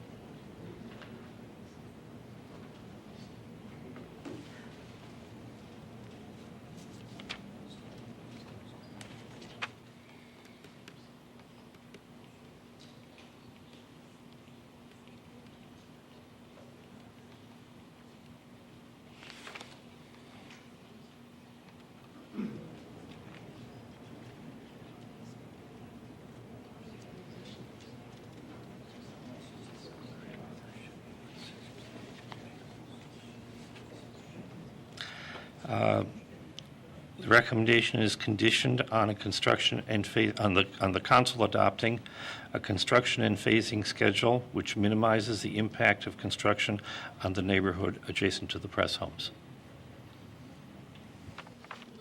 I'm going to ask for quiet, and I'd like to hear that again, please. The approval would be conditioned on the council adopting a construction and phasing schedule which minimizes the impact of construction on the neighborhood adjacent to the press homes. Well, I don't think that says anything about our objection, I think, or multiple commissioners' objections to the proposed schedule of 15 years. I mean, so... If you want, we can have a preamble that says we believe we are concerned about the proposed 15-year schedule having an unreasonable impact on the neighborhood. And therefore,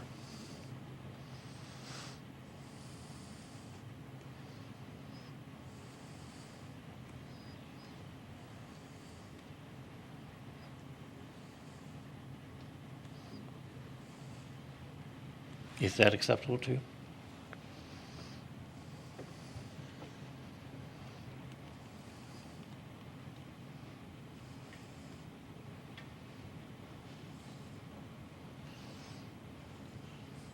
Are there any other suggestions for conditions or amendments to the motion?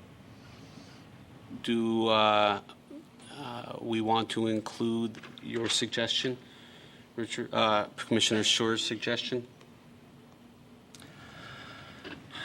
I would rather leave it to the council and the Presbyterian homes to figure out the details of moving people around, and not presume to make I mean, I agree with you, but I would like to leave that to the press homes to figure out how to accomplish it. I don't think the press homes are going to bring that to the council as an issue. So if the commissioners think that Mr. Schur's recommendation and Mr. Asaro's recommendation, and which I agree with, is something that they should consider, then perhaps we should put that as part of the amendment as something to be considered to help with the timeline. I don't think that's going to happen by default by the press homes presenting that. Well, I think that gets into the issue. I think we were trying to make suggestions on what we felt were reasonable steps that could be taken that haven't been presented. And I think that they were put out there as perhaps, reasonable, concrete suggestions and ideas. At the end of the day, the issue is the time frame. So whether or not Presbyterian, if we're recommending that the time frame is not reasonable, and that we're recommending that the city council impose a time frame that is reasonable in connection with the context of the chairman's proposed amendment. So I think getting into that specific recommendation would be would undermine our position in terms of setting a time period, which we're not doing. So, however they're able to accomplish that shortened time period, quite frankly, it doesn't matter to me, as long as they do it. I think it's not appropriate for us to suggest they move residents from this building to that building. And I agree. I think it's a good part of the discussion because it suggests there may be another way of shortening the timetable, but I hope this body doesn't give them that direction. Okay. I hope this body doesn't get to the level of suggesting residents be moved from this building to that building in what period of time and so on. Any other? Sorry, Ken Cox from the city's law department. Not to interject myself too deeply into your discussions, however, I share, I think, some of Commissioner Asaro's concerns regarding this somewhat nebulous recommendation regarding an amended time frame for the project, for at least two reasons that immediately spring to mind. One of which is personal, in that in the drafting of the writing of a draft ordinance for council, there wouldn't be a particular recommendation as far as the time schedule that I could include for council to consider to accept, reject, or amend.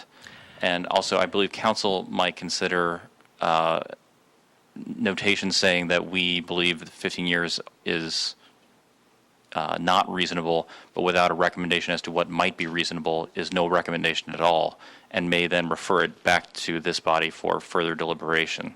We don't want that. Let me ask you, what was done with the Mather home with respect to 6-3-6-4D? Yes, if I could respond, Dennis Marino, city staff. That ordinance was for stage development for 8 years. The extension was for 8 years. That was in the initial ordinance. In that case, you had 2 sites, 2 large buildings, as well as some underground work under the street as well. Different situation, but that's the longest term I'm aware of previously. Was there a reconsideration or a second extension, or was it all handled in one? My recollection is that it was handled in one, and then there was some staging within north parcel and southwest parcel, but overall it was an 8-year set up from the beginning in the ordinance. But again, the conditions were somewhat different there, certainly not as many parcels, not as many moving pieces, but that's the longest term I'm aware of. Ken, any others spring to mind? And it's almost complete, by the way. This is their 3rd year, and the project is almost finished. The ordinance was approved in '06, so they've certainly been diligently at work at it since then. Mr. Chairman? Dennis? Oops, sorry. Oh, sorry. Mr. Chairman, may I address? If the Plan Commission recommends, this may be directed to council, if Plan Commission recommends a time period or a range, then the recommendation would simply go to City Council. And City Council would either accept, reject, or make its own determination as to whether there should be a time period. Is that fair to say? I direct the question to Mr. Cox. It's okay. Mr. Nassar, I was That's okay. looking at some documents. Can you please repeat your question? No problem. I understand. I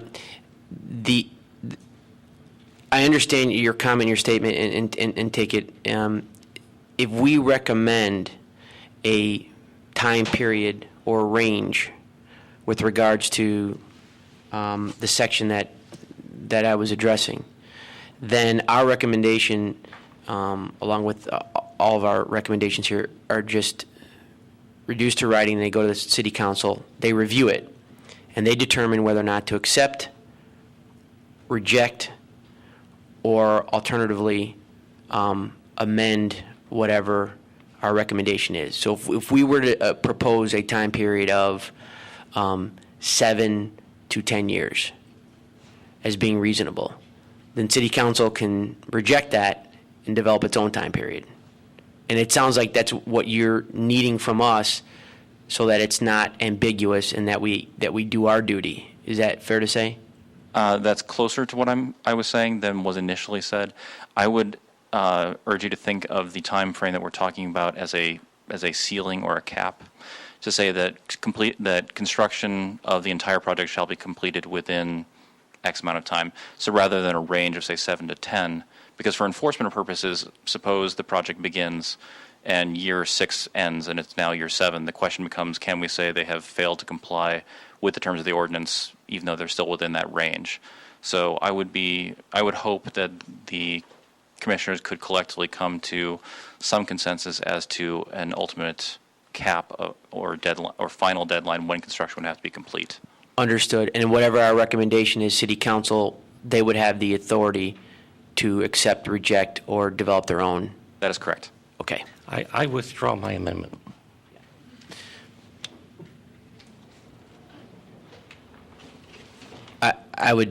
My proposal for the amendment would be that the time period be no more than 8 years. I think that was the Mather example. That It's would, a proposed amendment. that would be my proposed amendment. I would support that. I'll support that as well. Not me. I think they're completely different projects. We're talking about two high-rise projects versus a whole series of cottages at I don't know, a broader piece of property. Can you think of a way of addressing phasing? At this moment, I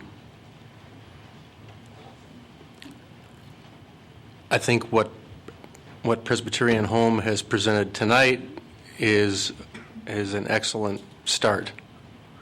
But I can't presume, and I won't presume to tell them when people are going to leave certain places so that they can build things. Good grief! Can you predict when your son or daughter is going to graduate from college, and what degree they're going to get? Well, maybe you can.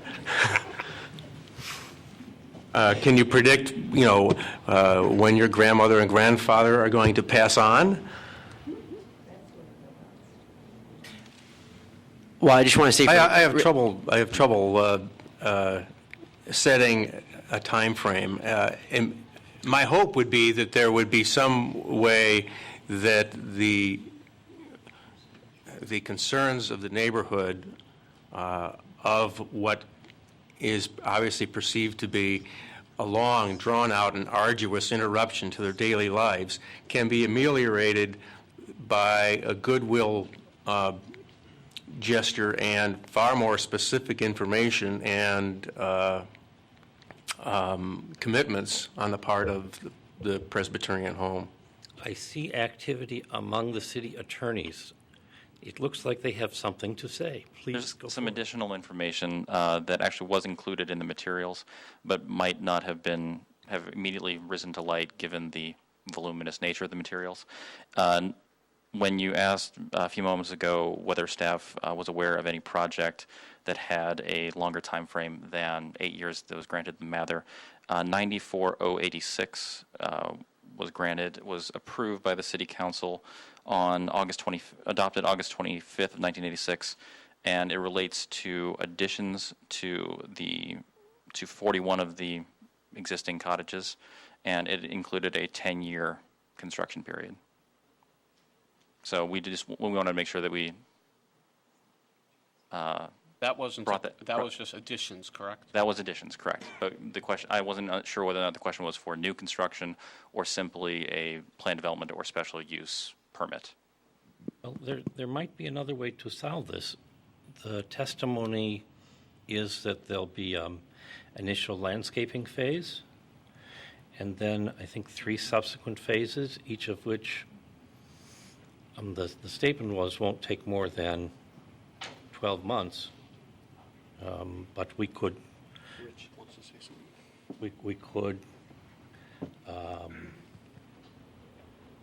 simply use that proposal. We seem to be using two different terms interchangeably. I think one is I believe I heard the Presbyterian Home say that over a possible 15-year period, that the actual construction time would be 5.5 years total.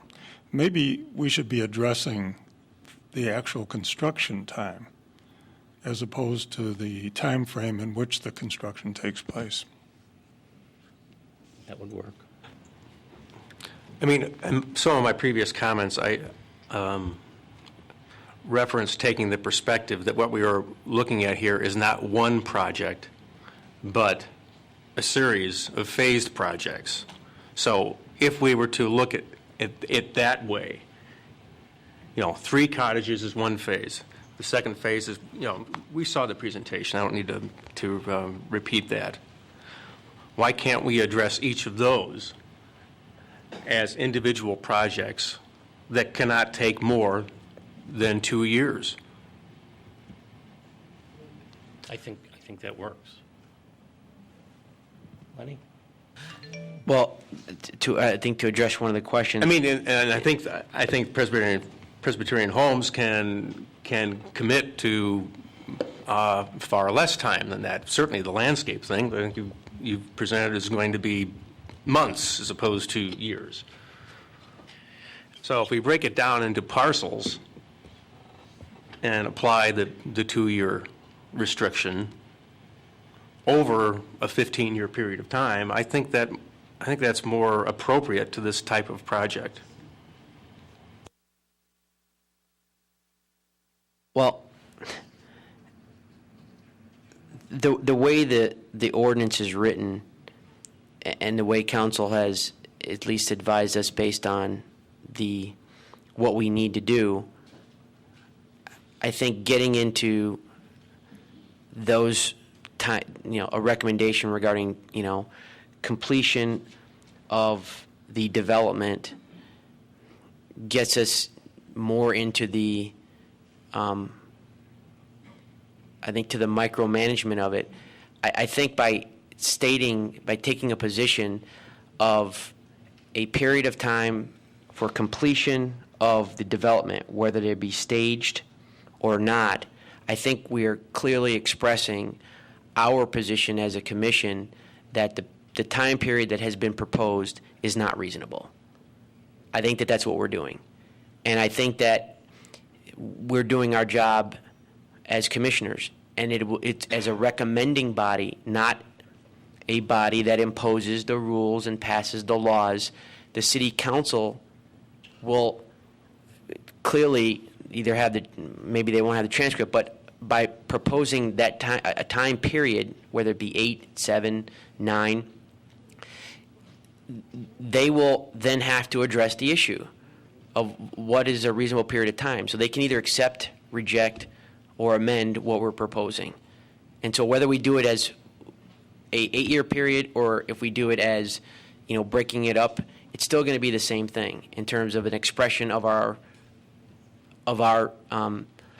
position that the time period that they proposed is unreasonable. So I agree with you. Can I get corporate counsel's opinion on that? I'm sorry, Commissioner Galloway, your question more specifically? What he said. Believe me, it'll take less time than me trying to. If the question is regarding whether or not recommendations for phasing at this point are appropriate, or is that your point, Commissioner Asaro? No, it isn't whether that's appropriate. It's that all what we need to do in order to fulfill our obligations on a very difficult issue is to express what our position is regarding this particular element. I think that there's a consensus that the time period proposed is unreasonable. In order for us to give something to the city council, we can't just say, well, it's unreasonable. We need to propose something. And so I selected that period of time because it was a marker, an indicator of what perhaps is, to some extent, a similar project. It's not identical, but to some extent, I recognize the distinctions. But in order, that conveys our position that a 15-year time period is unreasonable. And I think that going beyond that is as much as we can do at this point as a commission. We've now given it to City Council with our recommendation. They will see that we object, we don't, approve of the 15-year time period. And then they can decide whether or not they agree with us or they don't agree with us. I suspect that there's going to be further debate and discussion, among the City Council members. Mr. Chairman, I don't think 15 years is unreasonable. I think Presbyterian Homes brings enormous good faith to this, and they want to get this done as quickly as possible. I think the commission should stay out of the scheduling business altogether and leave it to the City Council. Well, the problem is, I think a majority of the commissioners have opined that 15 years is too long. But it's also the standard. It doesn't comply with the standard. Well, quite frankly, I think the standard was written for hippopotamus, and what we have here is another creature. Doesn't matter. I don't. But we don't have a standard for the other creature. Well, we do. We all agree that it cannot meet a 2-year time. I mean, they've admitted that it cannot meet a 2-year time period. So the next sentence is, if extensive or stage development is approved as part of the planned development, however, the 2-year requirement may be extended to provide for a more reasonable time schedule. My understanding is that's where our discussion is. What constitutes a more reasonable time schedule? And we're making a proposal that City Council can either accept, reject, or change. If that's my understanding, I think, based on the colloquy between council and the commission. I agree with Commissioner Asaro's statement. The issue here also, Commissioner Updike, I understand your concern that some of these scheduling issues might not be so easily addressed at this point. However, the extended time frame for completion of the project is one of only 2 specific areas in which the applicant is requesting relief. The other being the site development allowance for additional height for the 3 Arbor Lane building. So the commission will have to some extent, consider the time frame for construction of this project. However, Commissioner Asaro was correct in saying that you will have fulfilled your obligation to make a recommendation to council by proposing a final deadline.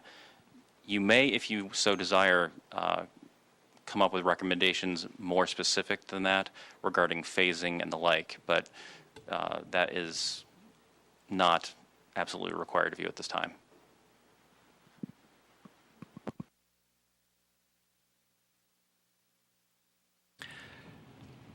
The testimony is that the total construction time for the cottages won't exceed, tell me if I'm right, because I'm not sure, won't exceed 5.5 years.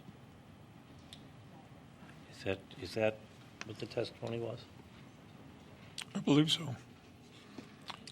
I'm comfortable, if the total construction time for the cottages is, let me not call them cottages, let me call them duplex units, is limited to 5.5 years. Chairman Peters, I apologize for interjecting again, but actually I have the memo from Presbyterian Homes open to that page in front of me. So Okay, that'd be terrific. it's page 10, number 3. It's at the bottom of the page. It says exterior construction for new facilities will not exceed a total of 5.5 years. And if I understand that correctly, that means that for all the facilities and the exterior construction, so the shell of each building will be constructed. However, interior construction may well continue beyond that. This actually brings back to something that, and forgive me, I forget which You need to commissioner. tell me which memo. I have dozens It's here. the June 22nd memorandum. Thank you. I'm sorry, July 8th memo. Excuse me, I'm confusing the dates now. July 8th memorandum from the applicants. Page 10, number 3. There was a point raised before, though, regarding this 5.5-year time frame as to whether or not the construction deadline could be gauged essentially by that amount of time. Again, my concern there is enforceability, because rather than saying the construction of the project shall be complete by a date certain, essentially that we could point to on a calendar, someone would have to be keeping track of how many days exterior construction persists on the project, which could be, at the very least, subjective. Does construction on more than one building simultaneously on one day count as one day, or does each project get 1 day? Who keeps track of the numbers? Who determines what constitutes interior construction versus exterior construction based upon vehicles moving in and off of the site and the like? And I believe that enforcement of such a provision could prove exceedingly difficult.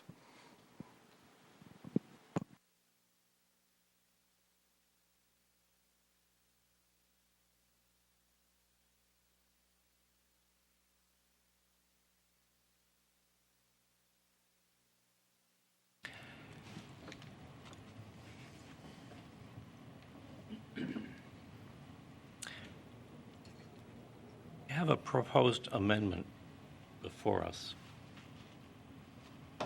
8 years, I think. Is there any discussion on that amendment? Who has objected? Would it be enough for us to say under 68110A C, subsection C, that the Plan Commission recommends that reasonable extensions beyond the 2-year period be granted by the City Council? Council has objected strenuously to not tying it to a specific time period. I may be putting words in your mouth. I agree with what you say. That's what I Chairman heard. Peters, the point I would just make to that is, given the recent economic downturn, a number of planned developments were approved in 2007, 2008, and 2006, and perhaps even 2005, that have not begun construction because of a lack of financing. Under those circumstances, the permittees, the special use for planned development permittees, petitioned the City Council for extensions of time beyond what was either granted within the City Code itself, namely the 2-year, it's 1 year to begin, 2 years to complete, or if there were special provisions within their particular planned development ordinances, they would ask that the Council for additional time. That option would be available to Presbyterian Homes similarly. If you were to make a recommendation for a certain deadline and Council and thereafter put it in ordinance form, and they were unable for whatever circumstances to not complete within the granted time, they could ask the Council for additional time already. So commemorating that in your recommendation is not prohibited, but it's not necessary either, given the fact that the option already exists for them. But it does nevertheless reflect our interest and our opinion on the subject, does it not? Isn't that what we want to convey? If that's the will of the Commission, yes.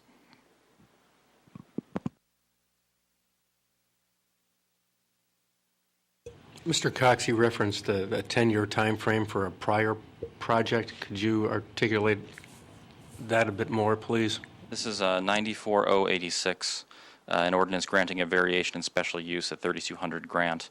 The application was from Presbyterian Homes for a variation from time limit regulations regarding special uses.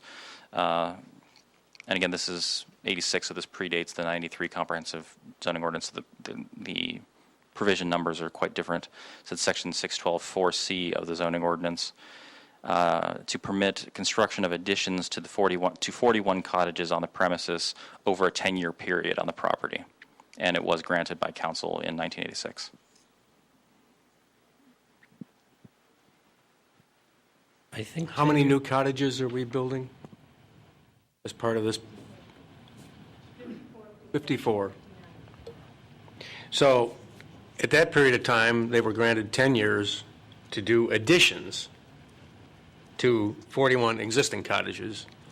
And now we are presented with 54 new cottages plus a mid-rise apartment building. Given that, I don't see how we can reasonably object to 15 years. The scope and scale is significantly bigger.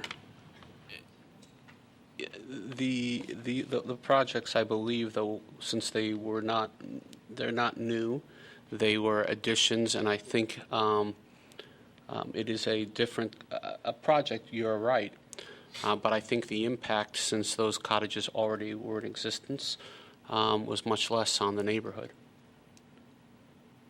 And I'm not sure quite what if they were adding trellises, if they were adding, backyard patios, but you have to pull permits for those as well as for building cottages. So I don't think that's quite a fair comparison. Can I get some clarification as to the actual scope of that work?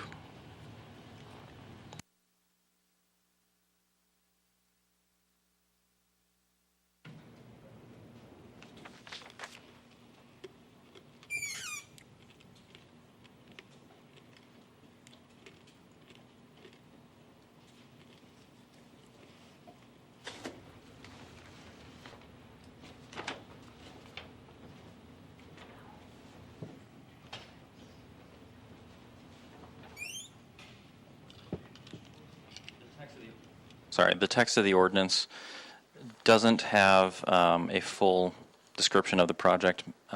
Indeed, most of the text of the ordinance consists of the legal description of the property. I'm comfortable with an 8-year period, with the possibility that it can be extended by the city council if the phasing turns out to be longer. I'm not comfortable with an open 15-year period. I think it is an imposition on the neighborhood, particularly if a sort of 5-year construction period is not enforceable.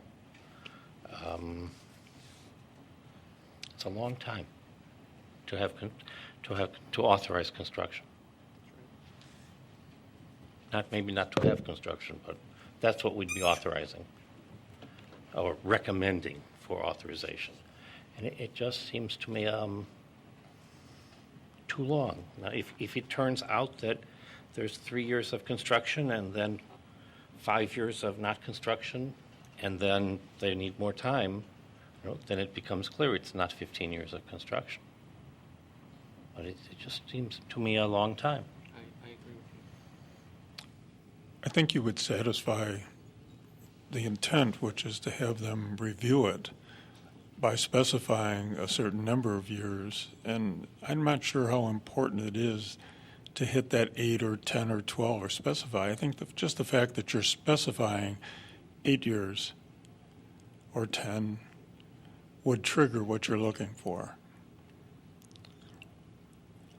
I agree. Yeah.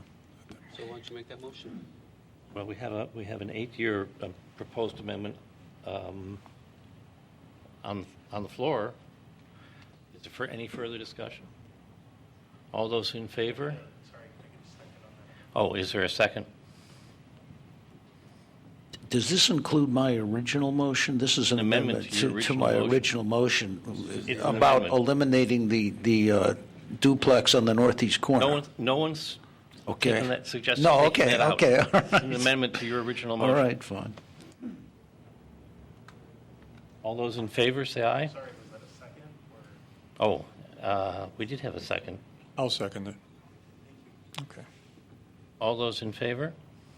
Aye. Aye. Opposed? Nay. So we have an amended proposal. If there are no other proposed amendments, we can move to the standards. Hearing no proposed amendments I'm sorry, point of order. Was that just approval? of the amendment. Was that just an approval of the amendment? Yeah. I need a second on the actual motion, which was to approve. We need to take a vote now on the actual motion itself. Well, we should probably address the standards before we take a vote on the actual motion, because we are only Could I get a authorized second to then? make it. Could I get a second on the If it meets motion, the please? standards. Is there a second? I'll second it. What's the motion right now? It was a motion to approve condition on elimination of the building in the northeast corner of the project. Motion to approve the elimination, of the northeast. Yeah. Because we had an Right. amendment Now to that amended motion, to include an 8-year limitation. which we seconded before we approved the first motion, correct? Okay. Before we seconded the first motion. Seconded Yeah. the first motion, that's correct. I'll Yes. have to be more careful. But Craig will keep me honest, at least when I'm here. So let's go through the standards, the first page of standards 63510. Is it a special use? Yes, planned unit developments are a special use in this district. Stuart, do you want to address, is it in keeping with the purposes and policies of the adopted comprehensive plan? Excuse me. Well, I'm looking at the findings of fact worksheet here, and standard A is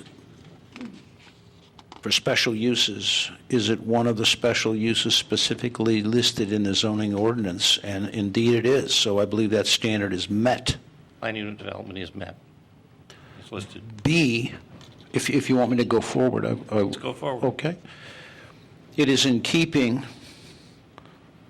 The project is in keeping with purposes and policies of the adopted comprehensive general plan and the zoning ordinance as amended from time to time. I believe it is. I believe that this standard is also met. I'd like to incorporate the specific language of your earlier statement regarding institutions in that All right. finding. You don't have to reread it because it's in the minutes, but I'd just like to incorporate it there. All right. C, it will not cause a negative cumulative effect when its effect is considered in conjunction with the cumulative effect of various special uses of all types on the immediate neighborhood and the effect of the proposed type of special use upon the city as a whole. And I believe this standard is met as well. D, it does not interfere with or diminish the value of property in the neighborhood. I believe this standard is satisfied. I have a question on that one. That is when the project is complete, correct? Yes. Okay. Yes. E, the project can be adequately served by public facilities and services. That standard is met. Substantial testimony by the engineer and experts for the petitioner. F, it does not cause undue traffic congestion. There's been testimony on that. I don't believe this has any impact whatsoever on traffic. The testimony was that the traffic impact will be primarily on Gulf Road, which has sufficient capacity. G, it preserves significant historical and architectural resources. I don't believe that is an applicable standard to be considered. H, it preserves significant natural and environmental features. I don't believe that is applicable either. Yeah, I do. Doesn't that include trees and the like?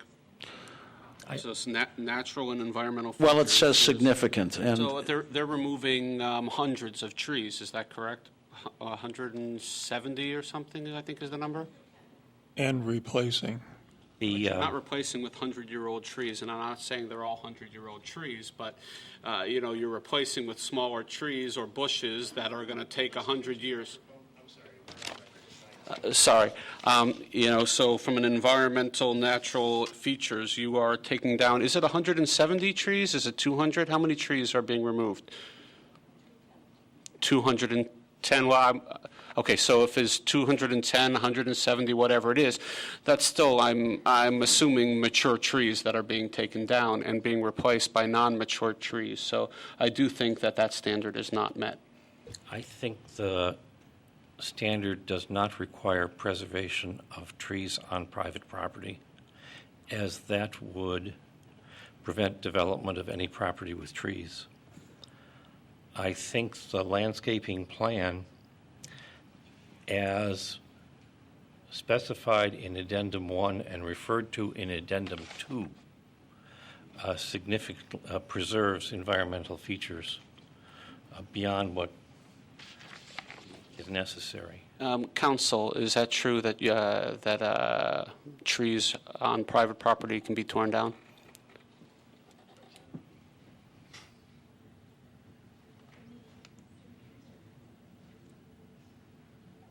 I mean, it seems to me 100 and 200 trees is like a mini forest. I would hate to interpret an ordinance such that in order to construct anything where there are trees, you violate the taking clause. I think it's the wrong construal, but you are the expert, Mr. Cox. 2 points, I think, that answer Commissioner Freeman's question. One, not long ago, the city council adopted a new tree preservation ordinance. It's Section 788 of the city code, and it applies to planned developments. It would apply to this one as well. And compliance therewith would be required of the applicant in this case if the special use permit were granted. So I believe that would cover assuming that they are in compliance and their plans are in compliance, that would cover this issue. Moreover, 63510, while it does set forth these, some of the standards which you're addressing, including the ones you're addressing now, it doesn't state that the application must meet every standard that is applicable. It just says that the commission and the council must make findings of fact regarding each standard. That's correct. So I'm just saying that I don't think it meets this standard. That doesn't mean you don't grant and approve. I'm sorry for interrupting you.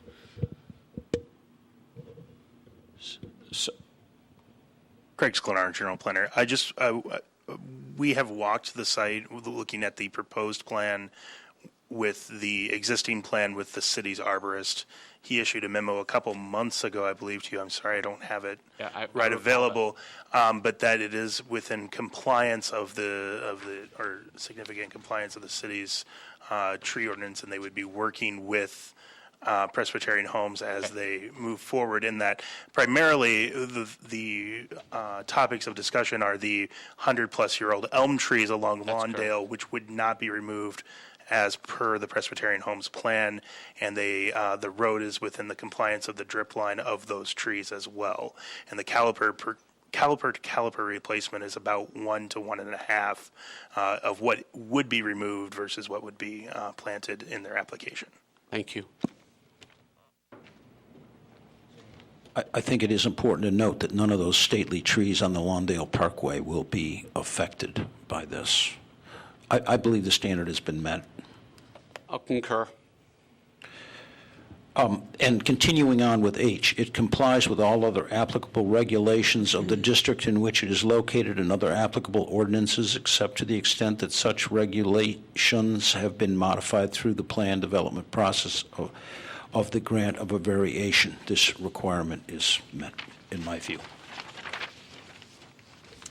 For section 681-10A, the standards are laid out in detail. Is there any commissioner who believes that the standards in that section that any of those standards have not been met? Well, we addressed C. And D. Yes. So we addressed C and D. Can I ask you to approve a finding that we have met that set of standards 6-8-1-10A, which is on page 2? With the exception, Mr. Chairman, of B, number 4, preservation, I don't believe that's applicable. Yes. And as far as D is concerned, I don't believe, this is a regulation clearly, but it is not something I think that warrants comment from the Plan Commission, which it says no special use permit for a plan development shall be valid for a period longer than 1 year unless a building permit is issued, and so on. I just don't think that is something that is deserving of comment by the Plan Commission. So I don't think it's our position to do that. With those exceptions, is there approval of those findings? Seconded. All those in favor? Aye. That brings us to page 4 on the worksheet, 6-8-1-10B. And I ask the same question.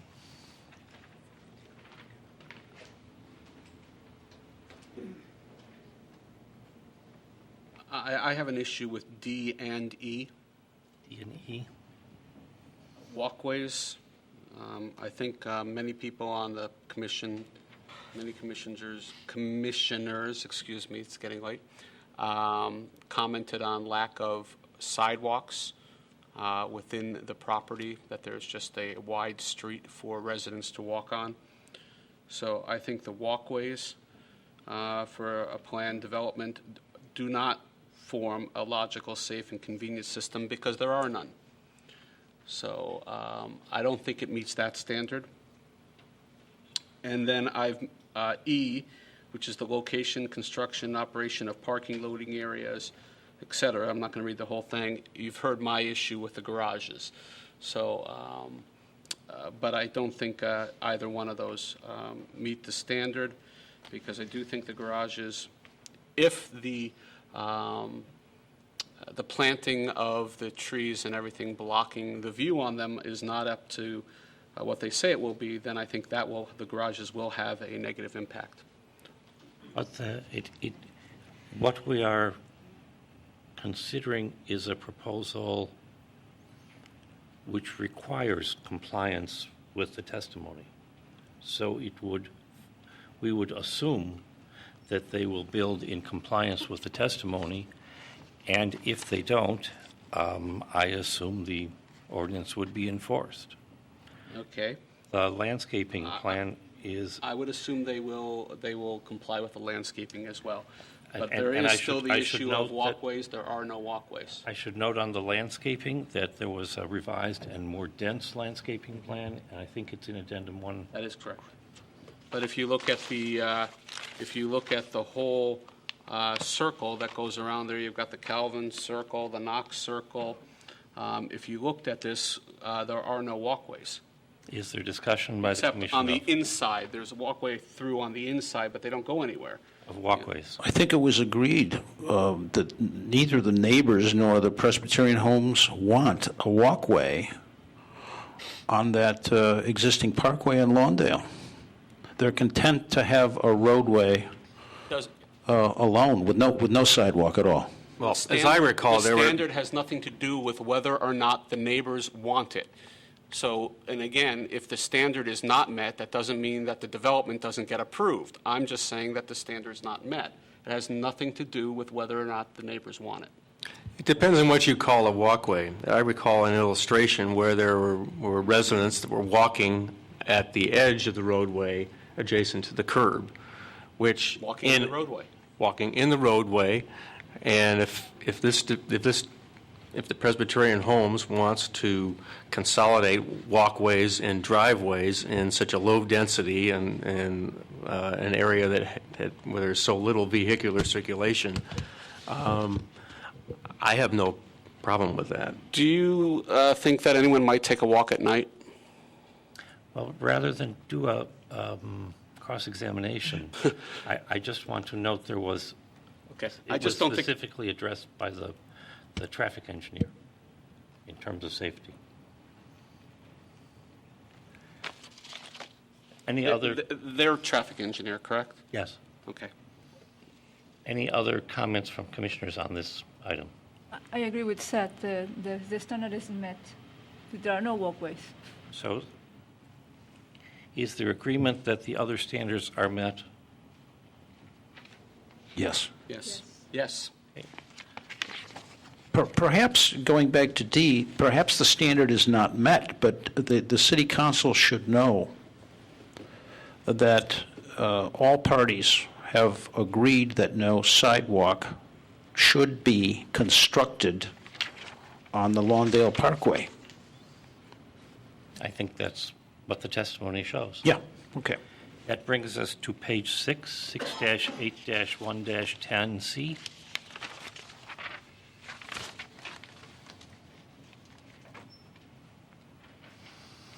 We have specific testimony on A,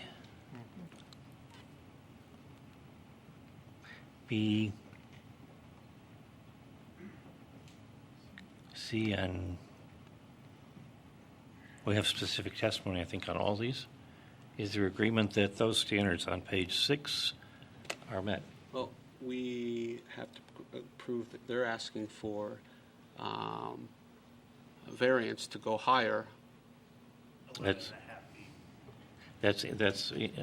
part of the motion to approve the project. Right. So there is a consensus that these standards are met. Yes. If there is no further discussion, we can vote on the motion. All those in favor say aye. Could you repeat the motion, please? The motion was to recommend approval of the project, subject to removal of the duplex in the northeast corner and an 8-year limitation on the construction time. I would like a little more discussion on the removal of that unit, and I would like to hear from each commissioner on that, on their reasoning behind the removal of that unit. Well, I didn't think that we voted on that as a separate issue. I thought we were going to vote on that as a separate issue. It was part of the original motion, but Yeah. if it would be useful to hear from the commissioners, and if a majority of the commissioners reject that, I'm sure that it's possible to amend the motion. I would reject it. I agree with Commissioner Galloway.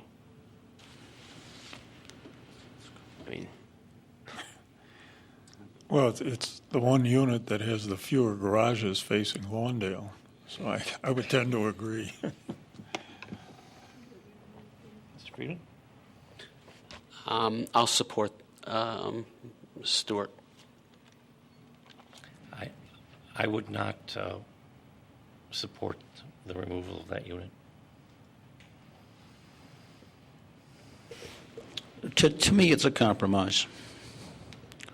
The Presbyterian Homes has every right to put a unit on that corner, and indeed, they could put a lot more units than they are proposing. They are an institution of great good faith. But I see it as a small compromise to be considered. There's such a lovely open space in the northeast corner, and I would like to see it remain so.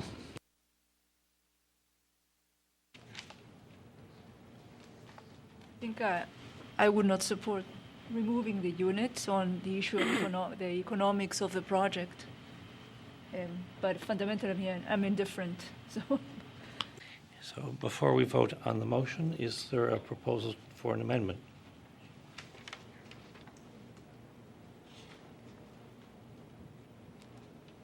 I would propose that we amend the motion to eliminate the removal of the northeast unit. second.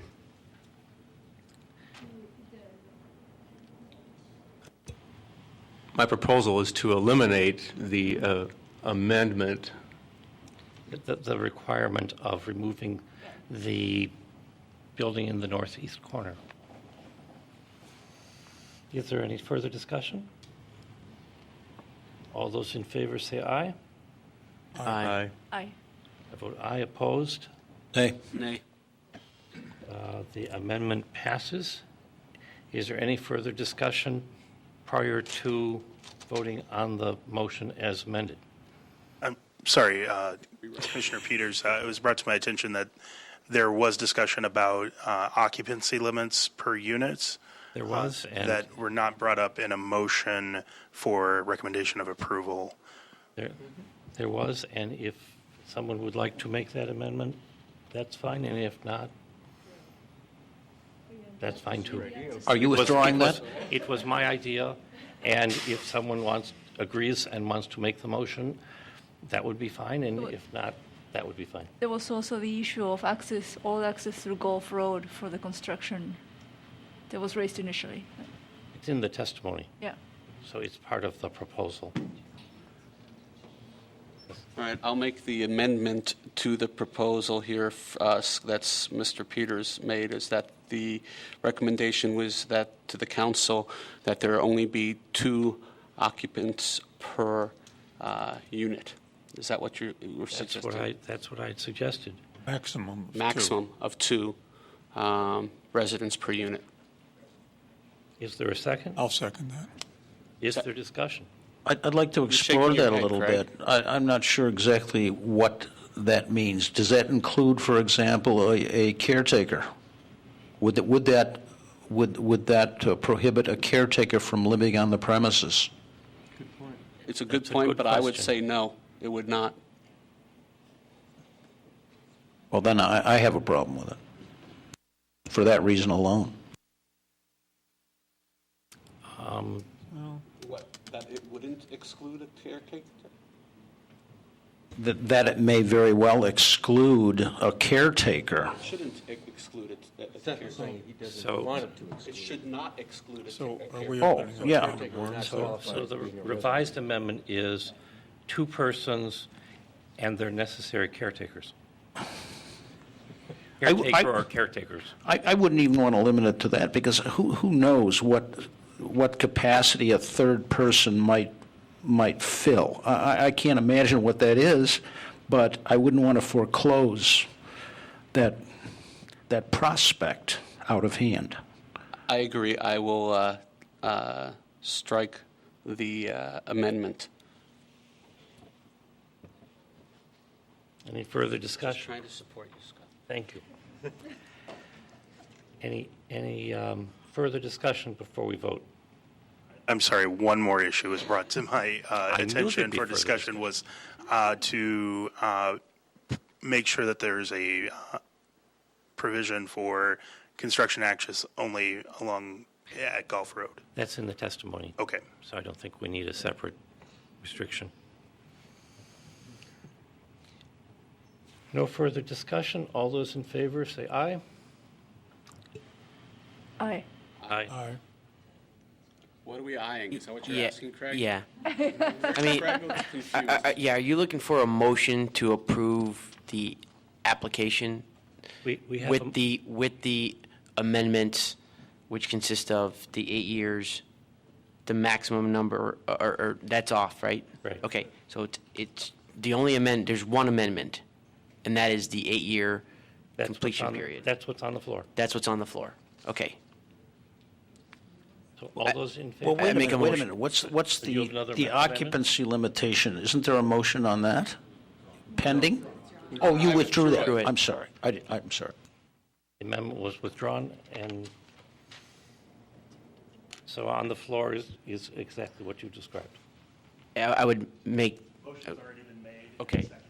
Check. We just need an Just need a vote. Okay. All those in favor say aye. Aye. Aye. Abstain. So it passes. We will take a 10-minute recess and go to the next item on the agenda.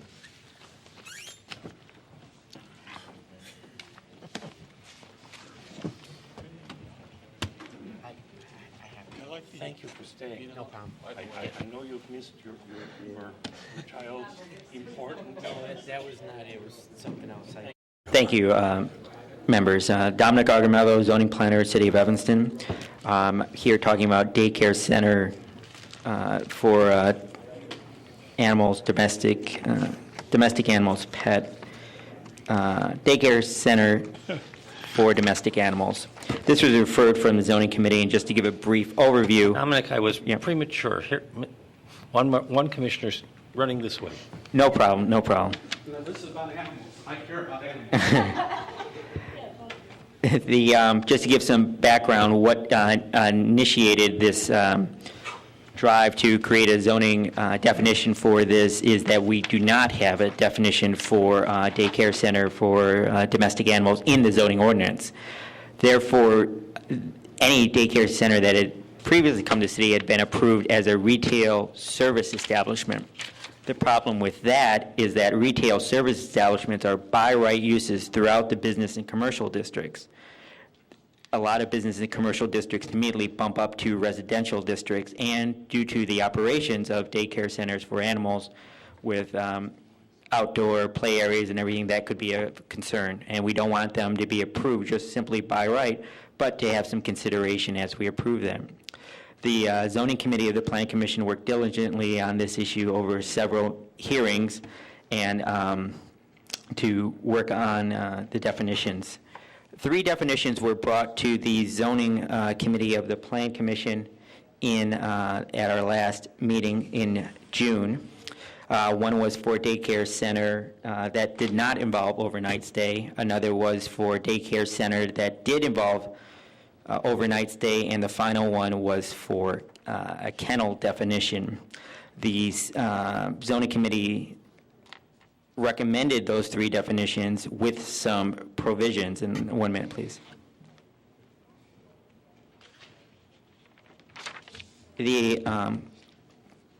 First of all, did everybody get the email that was sent out? I have extra copies. Okay, thank you. I apologize for not including the attachments originally. Coming out of the zoning committee, there's 3 concerns. One was limiting the time that groups of dogs could be outside, and specifically was recommended to have it from limited to 8:30 to 4:30, 8:30 a.m. to 4:30 p.m. However, individual animals could be outside during any time during the operations. Also, that the a plan for any animals that were left at the daycare center when they closed, a plan would be in place for their provision. That was what came out of the zoning committee. Working with the city staff in the law department, we came to a draft ordinance which includes two definitions. One is just for daycare center animals that does not include overnight stay, and the other is for kennel, and that's included in your documents. Why this was done was for clarity and for enforceability.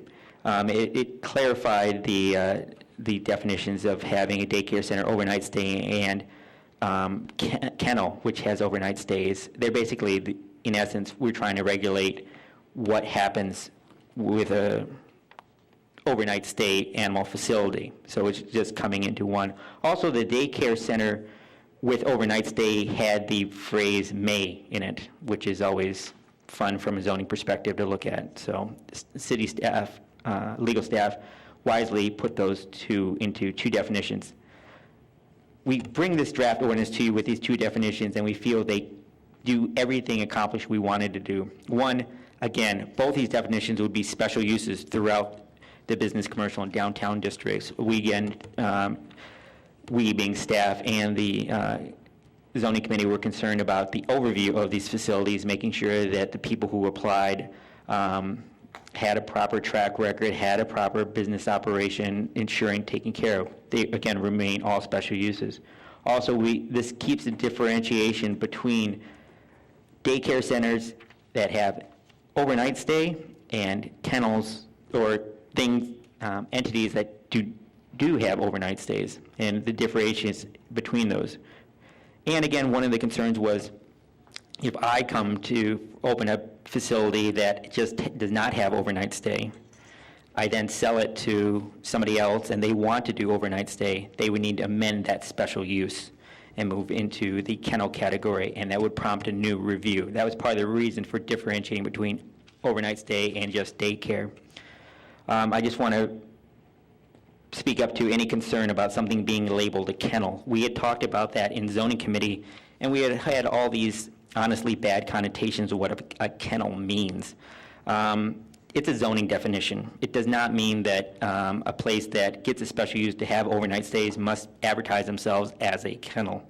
In the zoning ordinance, any food store establishment under 3,200 square feet has to be is defined as a convenience store. Vinnick Wine Company on Chicago Avenue went through the zoning process to get a special use permit to operate as a convenience store. They don't advertise as a convenience store. No one considers them a convenience store. But in the zoning definition, that's what it's considered. So we don't want it to think of someone who gets a special use permit as a kennel, that they'll unfortunately need to be referred to as a kennel in their advertisements or anything like that. So to summarize, we come to you with a draft ordinance that has two definitions, daycare center and then a kennel. The daycare center would not have overnight stay. That definition includes the provisions for when groups of dogs could be out, individual dogs could be out, the need for a plan to pick up animals that are not picked up at the end of the day. And that's the proposal that's before you today to be recommended to the Planning and Development Committee. Thank you. I just wanted to ask Mr. Cox a question. Maybe you were the drafter, but maybe not. I was. The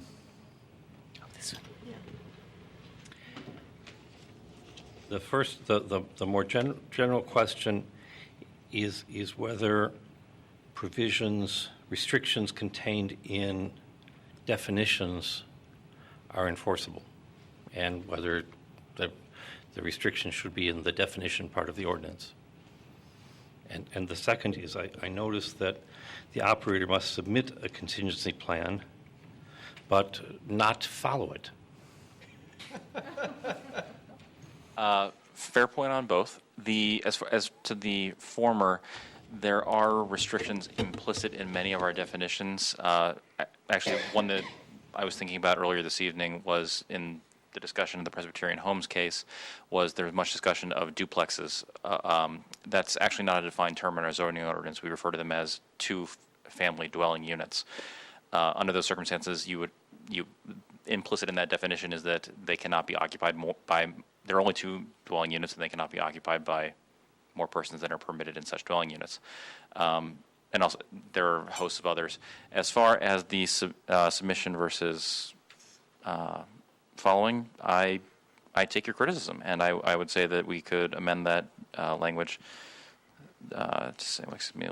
Locating it here. It could read prior to beginning operation.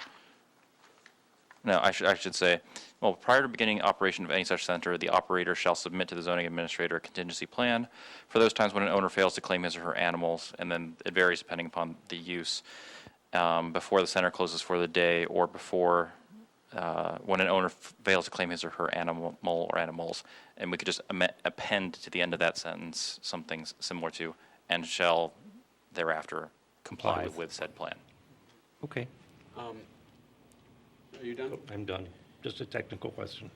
Under kennel, under daycare center, domestic animals, under daycare center, domestic animals, you have a sentence, individual animals shall be permitted outside on the premises to relieve themselves at any time during the center's hours of operation.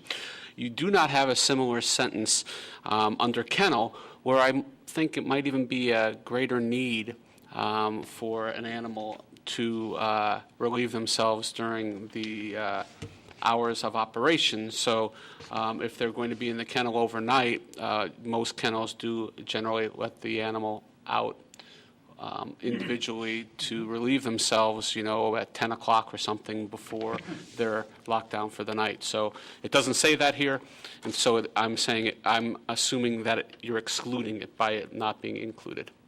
The concern here was that the concern was whether or not what hours of operations might contemplate for a kennel. Obviously, the kennel would be hosting the animal overnight, but we would not anticipate necessarily that there would be overnight staff working. Who would be able we to. had this conversation in the zoning committee meetings that in general kennels enabled dogs to go out at around 10 o'clock or 11 o'clock at night one last time for overnight stays. So I do think that needs to be permitted here. Otherwise, if they do allow the animal to go out or animals to go out, and generally it's not done en masse, it's done individually, but if they do that, they do allow the animal to go out, then they would not be in compliance with the ordinance. So I think it needs to be added in here. I'd be more than happy to entertain a motion for a change. Again, the concern was that if the same sentence from the daycare center, domestic animal daycare center, were inserted exactly into the kennel definition, then individual animals could be permitted outside at any time, given the 24-hour nature of the kennel. And I would say that would be okay for a kennel. So specifically, some dogs have issues that do need to be to go out on a more often, especially older dogs, and many kennels do accommodate that because many kennels do have overnight staff. And as a dog owner, I would, as we had that conversation, we did talk about this, that I would never bring my dog to any kennel that did not have an overnight staff. Again, I was not present at the zoning committee Before we go into the drafting questions, let me ask, as a policy matter, what the other board members feel about, how the other board members feel about kennels which provide dog walking outside the kennel at night. Is that something that should be authorized? I understood that to be on their grounds, not walking in the neighborhood. Yeah, it was on the grounds. On the grounds? Yeah, like an outdoor pen or something. It says permitted outside on the premises. Okay. Yeah. And I'm just asking, everyone agrees with that? You can just add another time period. Well, I think you should be able to have that line during the center's hours of operation. If you have an older dog that needs to go out at 3 in the morning or 4 in the morning, and the kennel is providing that service and willing to provide and charge for that service, then we should, they should definitely be allowed to do that. A dog, an individual dog at 3 in the morning, if they have a need to relieve themselves, isn't going to go outside and howl. And you can accomplish that by changing shall to may and deleting the time requirement. No, because it says animals, not individual animals. So the sentence in the first one, the daycare center, is saying an individual animal, right? So I'm assuming that's put in there for a single animal, not en masse.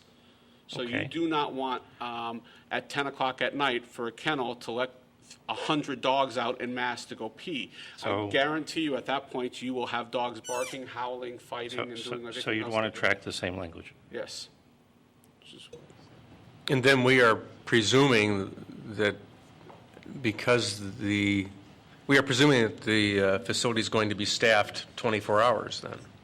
Well, it doesn't. We're not presuming that. We're We aren't? saying you can't let the dog out if it's not staffed. Hours of operation. If the dog stays up overnight and there is not a staff person there from, say 10 o'clock to 6 o'clock in the morning. And the dog's not going out during 10 o'clock and 6.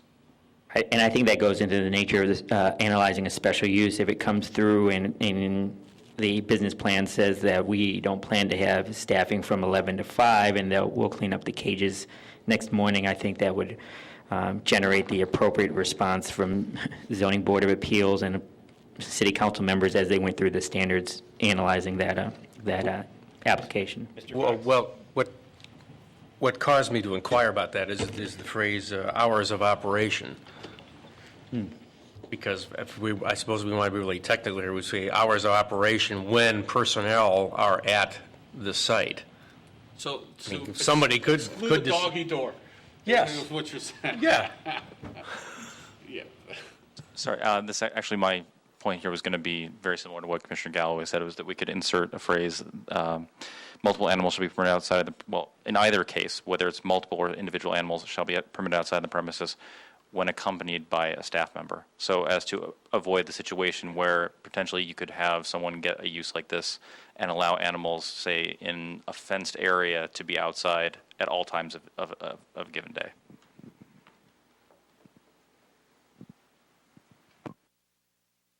Yes. Agree.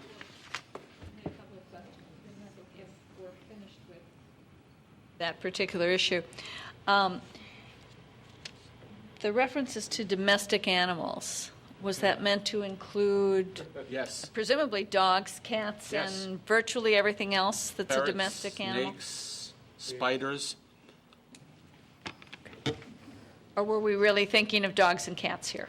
In which case, do we want to say what we're thinking? This is a discussion we did have as zoning committee of, we talked about the nature of domestic animals, and we got into ferrets and snakes Yeah. and. And cows and horses? Well, cows are not domestic, but chickens are, right?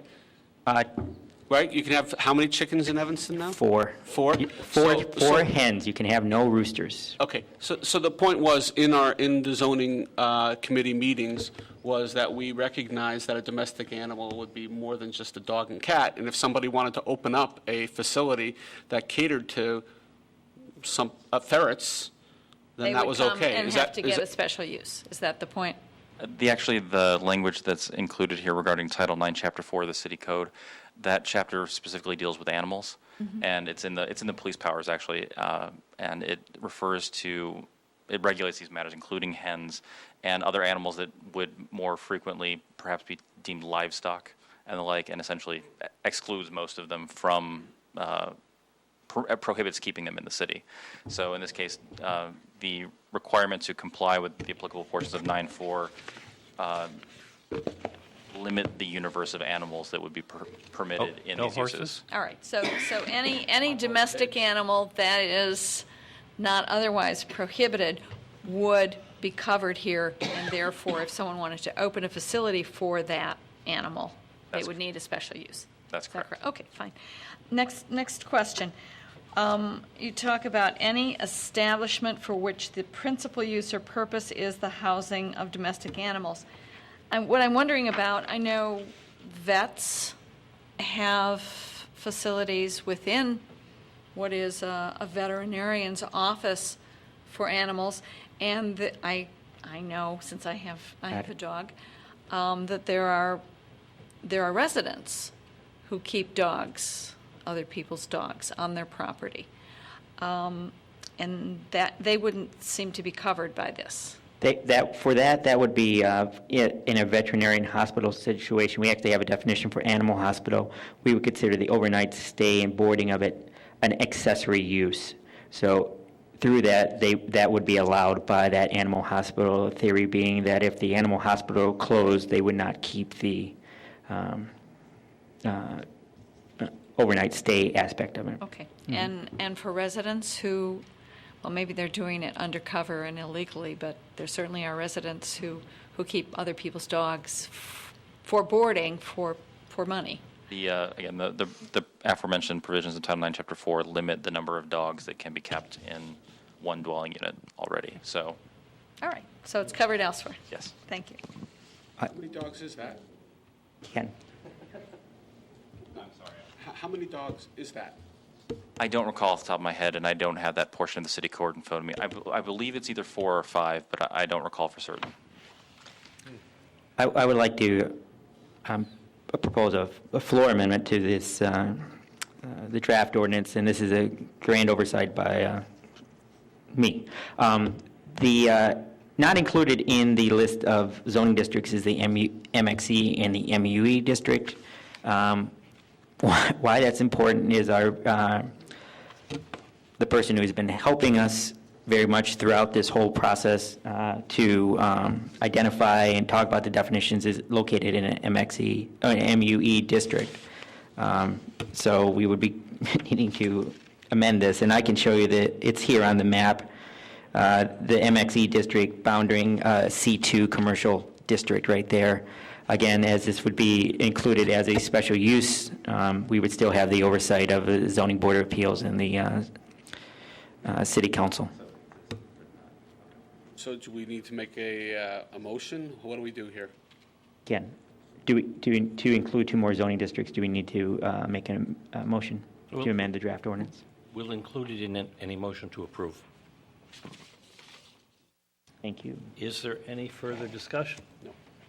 Is there a motion to approve the draft ordinance as amended on the floor, including the addition of the MXC and MUE districts? And the addition to the definition of the kennel as well, of enabling individual animals shall be permitted outside, right? Yeah, that's what was amended on the floor. Oh, I'm sorry. Yeah, okay. Yes, there is a motion. I move that. A second. I'll second. Is there any further discussion? All those in favor, say aye. Aye. Aye. All those opposed? Motion passes. Thank you. Committee reports. I have nothing from... There being no committee reports, is there a motion to adjourn? Motion to adjourn. All those in favor? Aye. You can make up a second. Aye, aye, aye. Stu, I think we have to honor you again. No, we do. Yeah, we do. You have to buy me We can't adjourn yet. It's got to be official, right? You got to buy me a beer. We have to unadjourn so we can make it part of the record? What? You've already done that. We did that already. There'll be a further investigation of it next week.